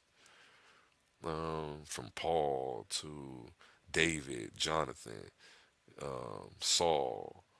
You know, that's just to name a few. John the Baptist. Look, go check out my podcast I did last week on Jesus was gay. I cover all these characters. I cover all these characters and the homosexual overtones that are prevalent throughout the text. Um, and the pedophile overtones that are prevalent throughout the text. And we wonder why these motherfucking pastors and preachers and all that shit is touching these motherfucking kids. They living out what they reading, and y'all not realizing that because y'all are in denial that it's there. And you, but it's a mystery to y'all why they keep touching these kids though. And y'all can't draw no connections. The connection I'm trying to draw for y'all want to throw out the window because it doesn't suit, it doesn't prop up your beliefs at the same time as condemning them. You feel me? It's kind of you feel like y'all are being condemned too at the same time. So y'all will be like, no, no, no, no, no, that ain't it. That can't be it. It's another reason. Like, no, this is it. Like, go check out my podcast at the end of my podcast on Jesus was gay. I go into how this correlates to what's going on today, and I'll show y'all the list of predators that have been released from the church that are out right now, still working with the church or working with kids in other places right now, still have an opportunity to prey on other children. You know what I'm saying? Um, and again, a lot of it's learned behavior, what they're doing, and predator. I don't even know the predator victim. I don't want to say prey. I don't like that word when I'm talking about this. Predator prey. It's a predator and a victim, you know. And then the victim ends up growing up and becoming a new predator sometimes. Not all of the time. I don't even know if it's most of the time. Maybe somebody could pull up some statistics for me in the chat and drop them in the chat for me and I'll show them on the screen. It's no shade, but trade stay exposed. Oh yeah, yeah. You know what? It do be a whole bunch of sex trade shit going on. When they be having them little sex rings, it do be sex rings popping up out here. Oh no, you talking about gay people though. I just saw you say sex, but trade. I'm thinking you talking about sex trade. I was gonna say it do be a bunch of females that be getting caught up in that whole sex ring shit and sex trafficking. And then I met a couple motherfuckers that had gotten locked up for like sex trafficking, and I realized like they was like, man, I wasn't even doing shit. They be telling me like, dude, like I had met this girl at the strip club. She told me she wanted me to be her pimp. Next thing I know, I'm getting locked up. She breaking me off money here and there. So they fell into the role, but they wasn't mistreating nobody or doing none of that. But if you're engaging in the act of trading sex for money in some places, that's just completely illegal. So now that's sex trafficking. You got to remember, if you trade drugs for money, it's drug trafficking. So if you trade sex for money, it's sex trafficking, and you don't have you could be sex trafficking women. It has the title has such a negative connotation. I thought these niggas was kidnapping them and doing all of this. He like nah, it ain't like that. I'm like damn, okay. So if you a pimp, you would get locked up for sex trafficking, and you maybe like I say, I was in Miami and Atlanta. The pimps is different now. It's a whole new age of pimps. Like I don't know. It's not. I didn't. It didn't really seem like they was pimping. They was just kicking it, collecting money. There wasn't nobody to beef with. None of that weird shit. Like these niggas is strip club pimping. They got 4 or 5 females in a strip club, bringing them a bunch of money at the end of the night. Probably all living in one house. They may be from out of town and need shelter, and came out there trying to start a new life and got into, fell into it with her. But I guess that's how it starts. I don't know. They always paint them people as the victims, but you know, that's like locking up the drug dealer. And when these people made a choice to go out and get high, I don't know. They still have to have some accountability for the situation too. So I don't know. I don't know. But I know there are victims, and I know there is. Don't paint what I'm saying as a narrative of everything, because I know there's exceptions to this rule. And I know there are people who are truly preyed upon and victimized. You know what I'm saying? And my heart goes out to them. And You know what I'm saying? I'm gonna keep spreading awareness about that too. So anytime that shit comes up on the news, expect me to drop that shit. Let me get back into this because we almost finished. Almost up out of here on King James uh, and his sexual affairs. You feel me? Let's keep it moving, man. Okay. It says, well experienced in court circles in France, Esme took advantage of the sexual overtures of this vulnerable adolescent, 24 years his junior. James would openly clasp him in his arms to kiss him, shocking of the reformist clergy who saw that. Hold on, let me put myself on the screen. Yeah, because this shit is getting real freaky. These niggas in public kissing, embracing, like it's nothing. But again, the nigga had power, so. Okay. They provided the glamour that he. Okay, I'm down here. James will openly clasp him in his arms and kiss him, shocking the reformist clergy, who saw that Esme went about to draw the king to carnal lust. And this is why they banished that motherfucker and made him go back home to France, okay? If y'all was paying attention earlier. While James showered him with offices and presents. By March 1580, the English ambassador Bowles was telling Elizabeth that Esme was called to be one of the secret council and carrieth the sway in court. So this motherfucker James promoted this nigga. Again, I told you this was a theme. By September, few or none will openly withstand anything that he would have forward. This is Robert Stedall, okay, from this book. I'm just showing you documentation and sources, man. Documentation sources.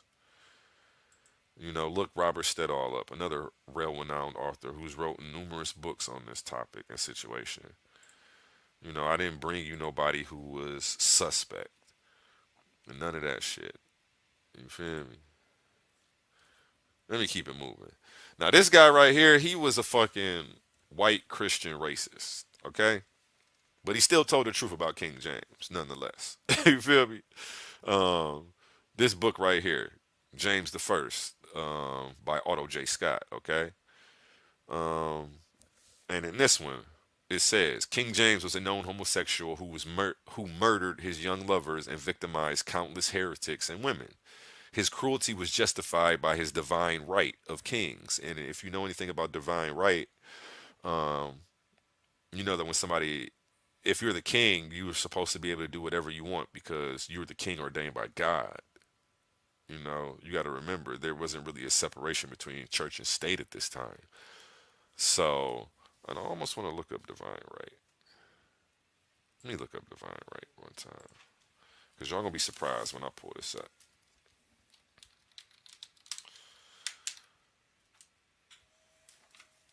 Hold on, I had it pulled up earlier too.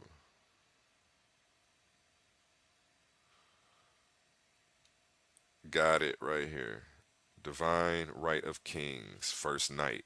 Okay, that's what it's called. Divine Right of Kings,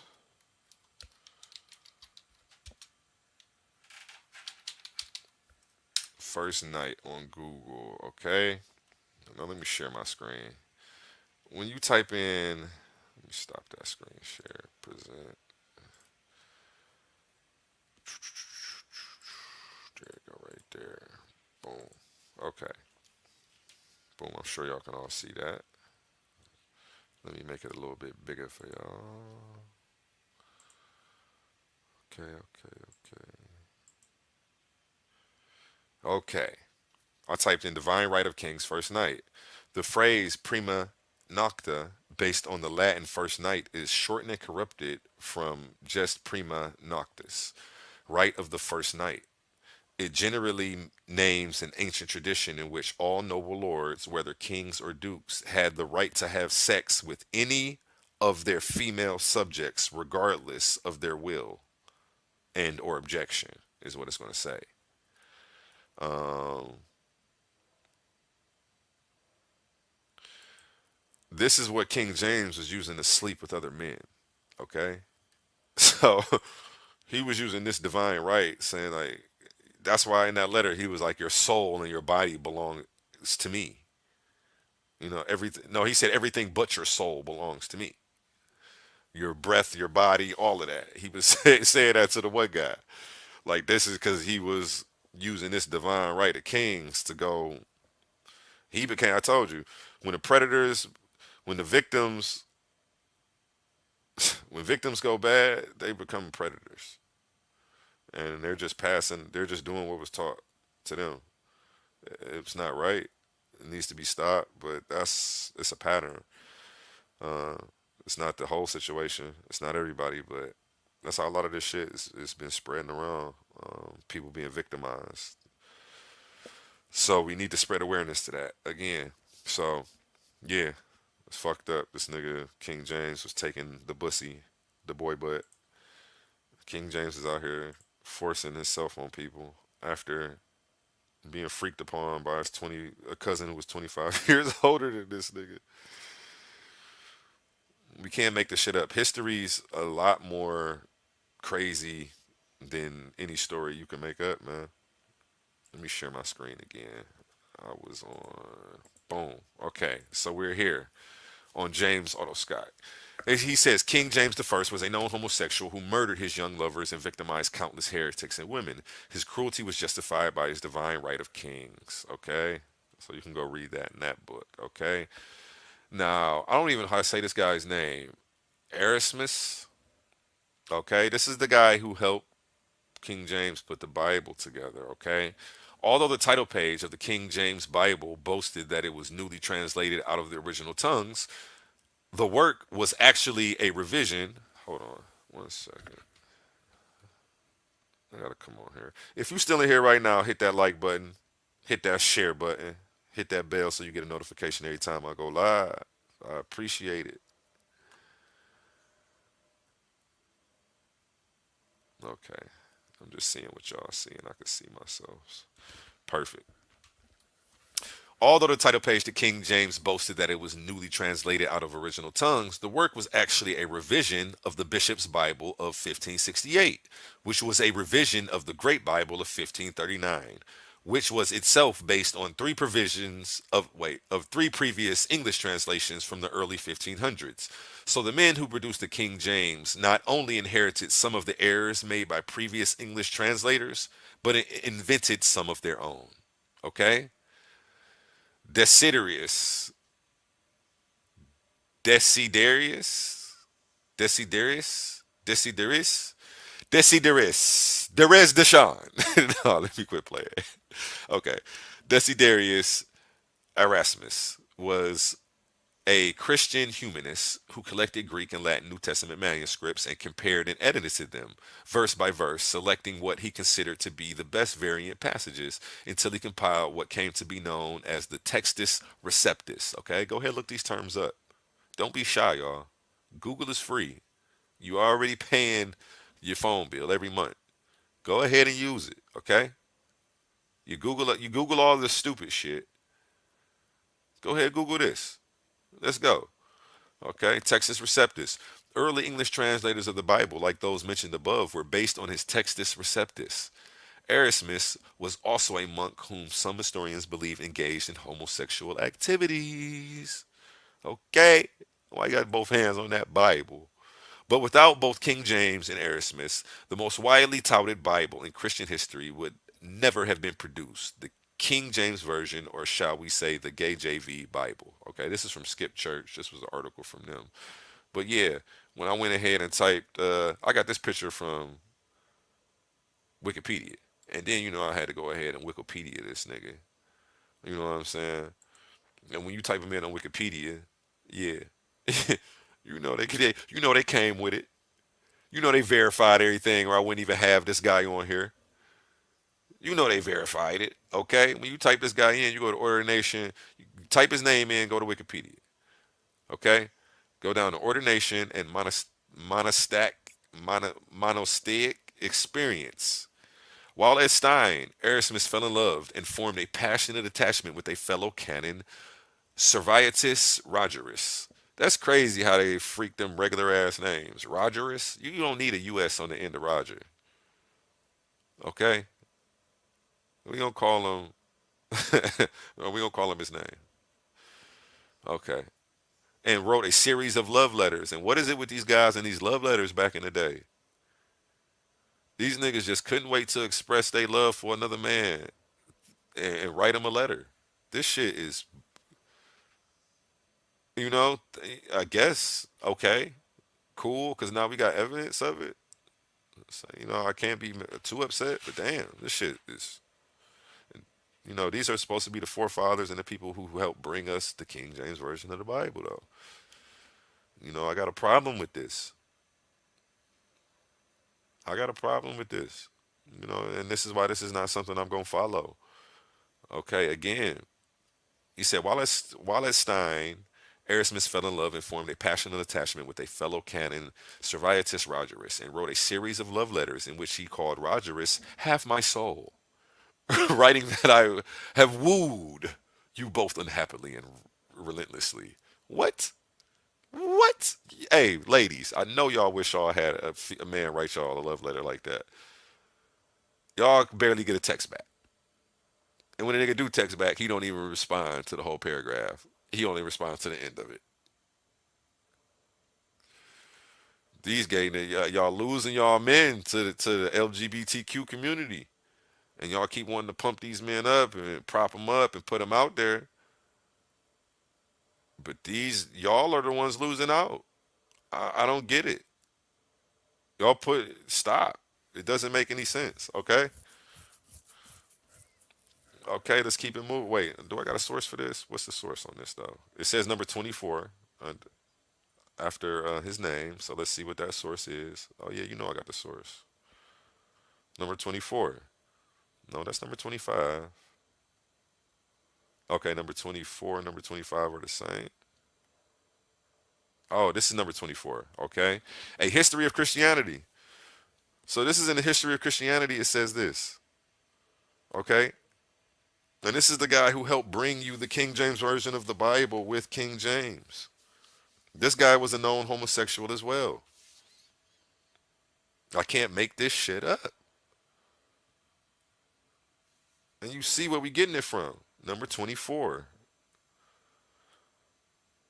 Dariad Dermaid MacCoolcooch. A history of Christianity. A landmark in its field, astonishing in its range, compulsively readable, full of insight. It will have few, if any, rivals in the English language. Okay? That's the Archbishop of Canterbury saying that about this book. You feel me? So that's the source on this. That's the Wiki. So I'm reading from Wikipedia, but that's the source where they got it from. You see where it says number 24, number 25, and wrote a series of love letters. Number 25 was a different source though. Yeah, number 25 was this Queering in the Renaissance. This is by University Press. Duke University. Stop. Duke University, I love their basketball team. You feel me? So we everybody know Duke. So we can't act like this is a college you don't even know. Everybody's hip to Duke University. 1994, Duke University Press, Queering in the Renaissance. Erasmus of Tigris, The Language of Friendship, Pleasure in the Renaissance Letter. Queering in the, come on. Okay? We got this shit all documented. And this is the guy who helped put all those verses together for King James. This was the scholar he sought out to help bring this Bible forth. I bet you motherfuckers ain't know that. Whether you believe in his homosexual allegations or not. Christian scholars, look this man up. This correspondence contrasts with the generally detached and much more restrained attitude he showed in his later life. No mentions of sexual accusations were ever made of Erasmus during his lifetime. His praise, his works praise moderate sexual desire in marriage between men and women. Okay, that's fair enough. But the letters came out after he was gone.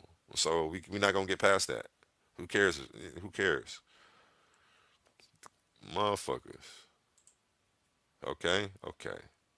And again, peer review sources. I'm not bringing y'all no bullshit. Y'all can look this shit up right now. It's $31 for this book. Queering in the Renaissance offers a major reassessment of the field of Renaissance studies, gathering essays by 16 critics working within a perspective of gay and lesbian studies. The collection redraws the map of sexuality and gender studies in the Renaissance. Taken together, these essays move beyond limiting notions of identity politics by locating historically forms of same sex desire that are not originating in terms of modern definitions of homosexuality and heterosexuality. And again, you got to remember this shit was normal back then. They had all these bathhouses in Rome and in Greece. This shit was normal activity for the Romans and the Greeks who recommissioned the Bible for us to have, not for us to have, for the sheep to have, not for me to have. But, and that's not an insult. This is an observation. Let's keep it moving though. Um, Taken together, these essays move beyond limiting notions of identity politics by locating historical forms of same sex desire that are not originating in terms of modern definitions of homosexuality and heterosexuality. The presence of contemporary history can be felt throughout the volume, beginning with investigation of the use of Renaissance precedents in the 1986 U.S. Supreme Court decision Browers vs. Hardwick, to a piece of foundations of our national imaginary, and afterward. Fuck all that. I'm not about to read all that because it's late. But yeah, go get this book. Go get this book. I'm not getting it. I'm not spending $30 on it. Maybe one day. Maybe I'll add it to my collection. Because one day the internet might not be here, so I may have to go to different books to show people. Imagine the internet not being here and trying to go down this rabbit hole and having be like, hold on, I'm about to show you, and pull up with 20 books and having to go through these books and show people this shit. Man, thank God for the internet and quick reference searching. You could type in one word and I can see how many times that word is in this whole book and find it in 2 seconds. You know what I'm saying? It speeds this whole scholarly process up. You still can't microwave the information though. You still have to actually read, but it just helps you source, helps you look, it helps you find shit. We'll keep it moving, okay? Another one, collected works of Erasmus, okay? University of Toronto. Everybody's talking about this guy as scholars, okay? We not coming with no bullshit. So a motherfucker can't say, oh, he's reading off Wikipedia. No, nigga, this is from the collected works of Erasmus, nigga, and controversies, nigga. The University of Toronto. What the fuck is you talking about? Stop playing with me like I hate when y'all do that shit. Y'all playing with me like I'm not intelligent enough to know the difference between a good source and a bad source. And then y'all try to discredit my shit without even looking at it, which is only an insult to you. I mean, it's cool though. I understand. This is how y'all stay in y'all bubble. Ignorance is bliss, and if that's what you want to do, more power to you, King. It's just not how I'm living. Okay. George Villiers, first Duke of Buckingham, last guy on the list. Let's get into this. Finally at the finish line, man. I didn't think I was gonna be up doing this shit this late. The last of James's favorites was George Villiers, the son of Liquor. I can't even pronounce that night. They had met in 1614, around the same time that the situation with Somerset was deteriorating. So he ain't even wait no time. On to the next one, you know. On to the next one.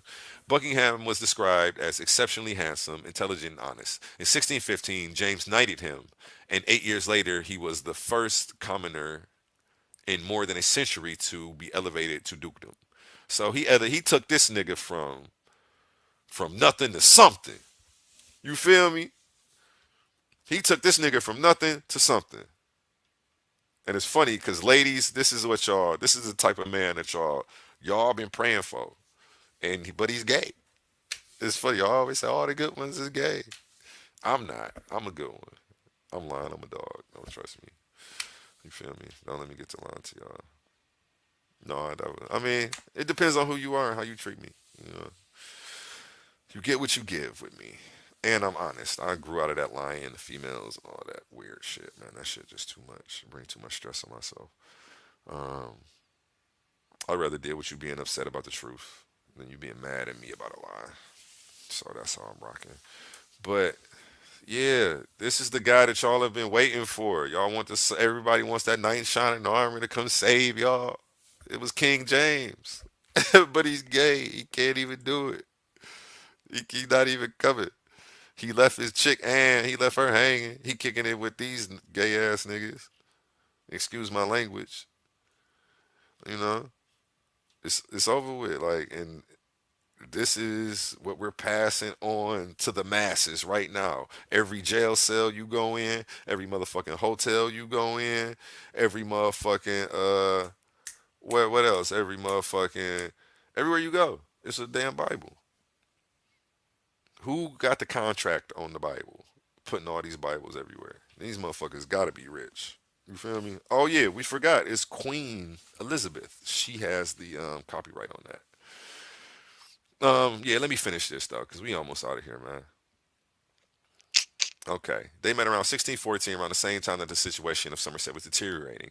Buckingham was described as exceptionally handsome. Can y'all see me on the bottom of the screen? Yep. Okay. He was the first person to be elevated to dukedom from a commoner. As Duke of Buckingham, although he had first been raised in sequence as Knight of the Garter, again, Knight of the Garter, he was in charge of the nigga underwear. That's what, you know what, everybody know what a garter belt is. Knight of the Garter, come on, man. Come on, man. You're not even hiding the shit with these weird ass titles. The Duke of the Chamber Room and all, the Duke of the Bedroom. Man, all this shit is gay as, this shit gay, man. This shit gay. Gay. Happy. You know, so you two don't take me down. Gay means happy. But this shit is gay as hell. Okay? Um, and I don't believe that place exists, so don't take it that way. Let's keep it moving. As Earl of Buckingham, blah, blah, blah. Restoration of Anthorpe Hall, undertaken in 2004 and 2008, revealed a previously unknown passage linking the bedchambers of James and Villiers. So James and Villiers had a secret passageway from their bedrooms to each other so they could sneak back and forth at night. And he was fucking this nigga. Okay? And if you actually click this, it's going to show you, it shows you they actually did a restoration and found the chamber. Hold on one second.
Okay, my bad about that.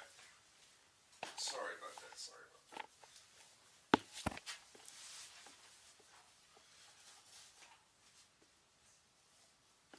Okay, I'm back.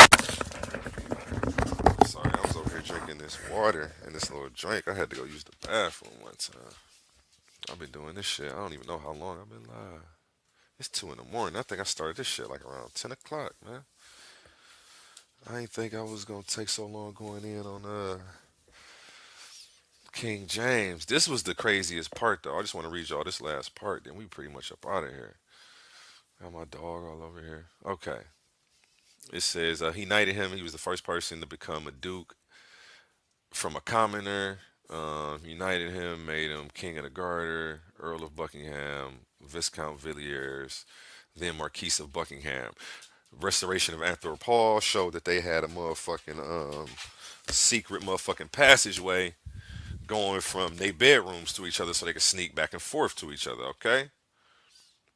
Now, right here it says, let me put myself on the screen like this. I just like the way it looked like that. It said the king was blunt and unashamed of his avowal of love for Buckingham and compared it to Jesus' love of John. He says, I, James, am neither a god nor an angel, but a man like any other. Therefore I act like a man and confess to loving those dear to me more than other men.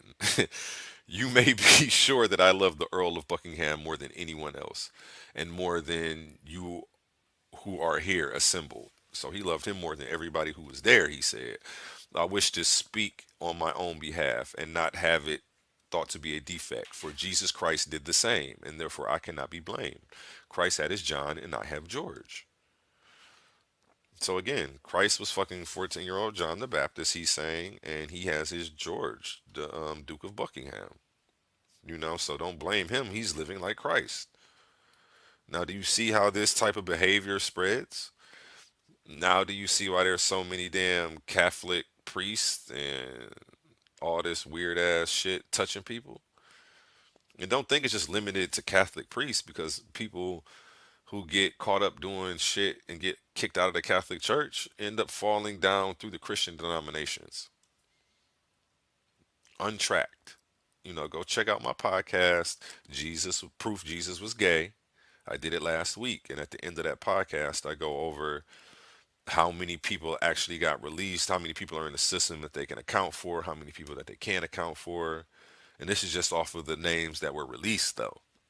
'Cause there's a lot of shit they still, a lot of priests wouldn't speak up and tell the truth about.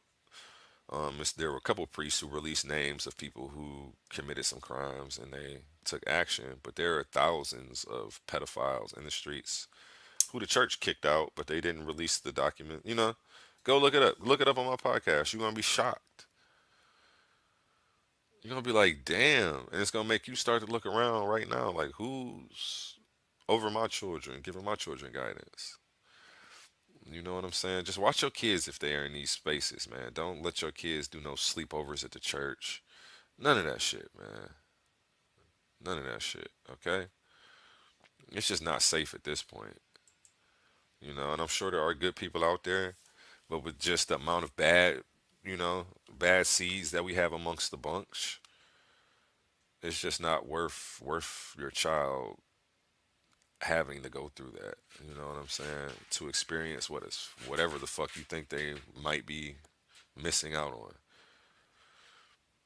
Let's keep it moving though. 17th century commentators such as poet Theophile de Viau, I don't know how you say that, wrote plainly about the king's relationship in his poem Ao Marquis de Bucaniquan. De Viau wrote Apollo with his songs Debact Young Hyacinthus, as well known that the King of England fucks the Duke of Buckingham. Okay, damn, that's number 32 is the source on that. So let's go see that. Oh, okay, that's from Royal Penelope. This is from this book. Oh, no, it's not. Does it say? I didn't pull up that source. Okay. Buckingham became good friends with James's wife, Anne of Denmark. That's crazy that he became friends with the wife. She addressed him in affectionate letters, begging him to be always true to her husband. In a letter, in a letter to James, Buckingham said, "Sir, all the way hither I entertain myself, your unworthy servant, with this dispute whether you love me now better than at the time which I shall never forget at Farnham, where the bed's head could not be found between the master and his dog." What? That's some freaky shit. They fucked the headboard off? What is he talking about? When James the first died in March 1625, I can't even see the bottom of that. Okay, go look that up. It gets real freaky in that book. Okay, okay. I'm almost up out of here, man. Now this is another book you can go get, okay? In this book, it says when he revealed a sexual preference for men, falling in love with his cousin Esme Stuart and elevating him to a position of authority on the royal council, some of his nobles kidnapped James and kept him captive, banishing Stuart and controlling James's every move. After nearly a year, James escaped but continued to resent his jailers after he began to rule on his own behalf. At 17, he made a priority to bring the turbulent Scots nobles under control. Okay? And you can go read this in Royal Panoply, Brief Lives of the English Monarchs by Carl Erickson. Okay? And I'm not letting no damn Hebrew Israelite from motherfucking Cleveland, Ohio tell me shit about King James. I'm going to the English scholars. The fuck? You niggas don't know shit. Stop. Let's keep it moving, man. Y'all don't got no sources. Y'all just be going off emotion. Y'all argue off emotion. Y'all don't do the research. Step your scholarship up. Let's go. Okay. Banishing Stewart and control. Okay, I already read that. As he aged, James indulged his preference for handsome men, living apart from his wife. His doting fondness was part paternal, part erotic.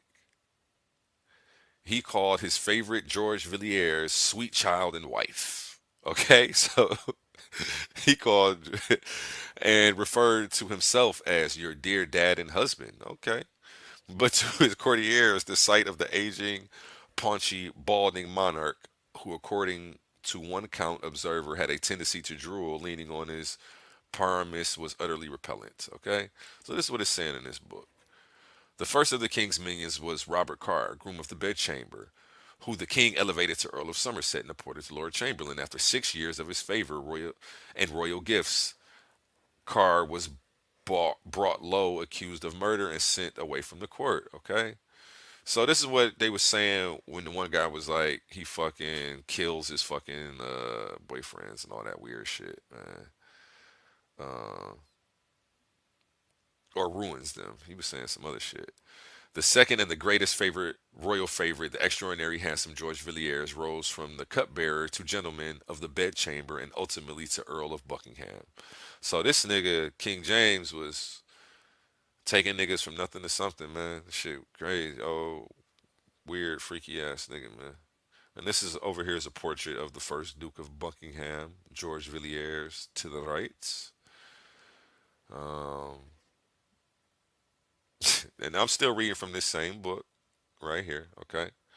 I love the Earl of Buckingham more than anyone else, James announced to his counselors, and more than you who are here assembled. I already read all that to y'all. That was on Wikipedia. This is just another book that's, showing this shit. Uh, the Royal Panoply, A Brief Life of the English Monarchs, okay? You know? And again, the Duke of Lennox, this is his cousin and gay lover, the guy who was a pedophile who was preying on this nigga. This is a portrait of him. And it's funny for the people who say King James is black. That's his cousin, and that nigga's portrait ain't black. So I don't care what color you make this nigga. I don't care if you make King James green. King James was still gay. Okay, doesn't really matter. King James was gay, and his first documented male favorite at the age of 13 was his older relative Esme Stewart, the first Duke of Lennox. This is on page 226 and 227 of this book right here, Who's Who in Gay and Lesbian History, by Robert Aldrich and Gary Wolfsprung. Okay? And I'm bringing you peer review sources, documentation. Again, this ain't my argument, man. Argue with the documentation, man. And y'all really can't. You know what I'm saying? Y'all got to suck this one up and chalk this one, baby. Um, I go to the NIV or something. I don't know what to tell y'all. A lot of y'all ain't gonna give it up. Y'all gonna give up the KJV, but y'all ain't gonna give up the whole book. But you know, again, that's a start. We gonna get there. We gonna get there. And this was titled "Proof King James Was Gay: Christianity Exposed Part 2." I didn't come to play no games. I didn't come to play no games with y'all. I appreciate everybody who tuned in today. Thank you for tuning in. Let me make sure I ain't got no more slides left on this presentation. Going the wrong way. Boom. Nope. Some other shit. Pastor psychology. Something I thought I was going to explain on here, but I ended up not going into this article. There was this whole article I got off this website, Pastoral Psychology. It was an amazing article about this whole topic right here that I'm talking about. But instead, I just decided to bring you guys straight sources instead of going into this. But before I was going to go into that article, I was going to show you who pastoral psychology is and why they're a reputable source and exactly who they are. Um, they're you can look them up and get a lot of good articles from there too. Pastoral Psychology was founded in 1950. It's one of the most well established and respected journals in the field of psychology and religion slash spirituality.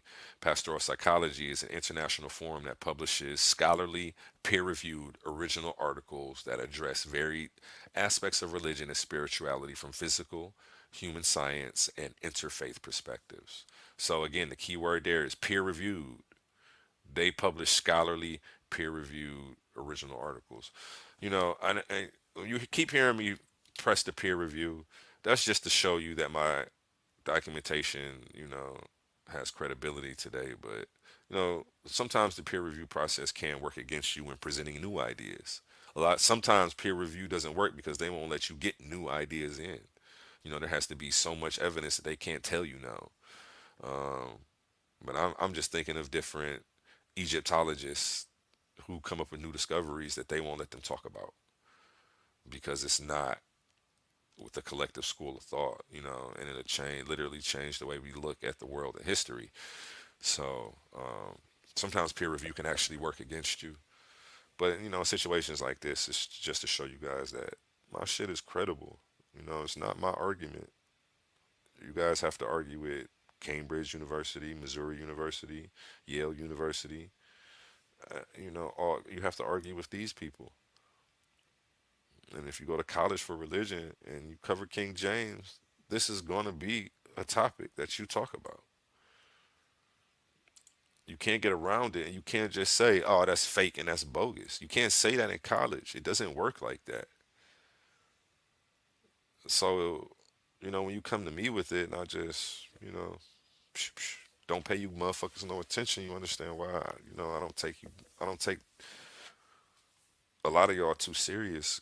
You just aren't competent enough to have the conversation. You don't have enough integrity within yourself to admit, when some bullshit's in your own shit. The same way I was able to do it earlier, when Uyavabe was on here, I pointed out some shit like, you know what, hey, this doesn't make sense, but it's still how I think. But I'm able to recognize that that doesn't make sense.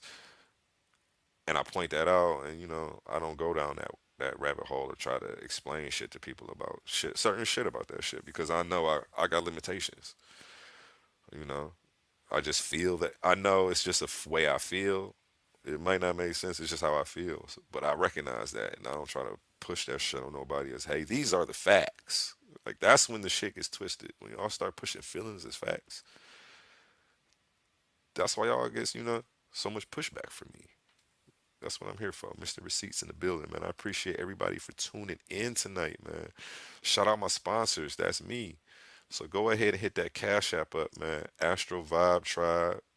Again, that's $ Astral, ASTRAL Vibe Tribe. Shoot me $1 or something, man. Let me know you was feeling this, man. Appreciate y'all. Have a beautiful night, a beautiful week. I'm gonna be tuning in tomorrow with articulative articulate arguments, and we're gonna be talking about are Christians worshiping the devil or God through the Bible. It's gonna be an interesting discussion. Um, definitely tap in for that. And definitely make sure you go check out that part 1 of Christianity Exposed Proof Jesus Was Gay.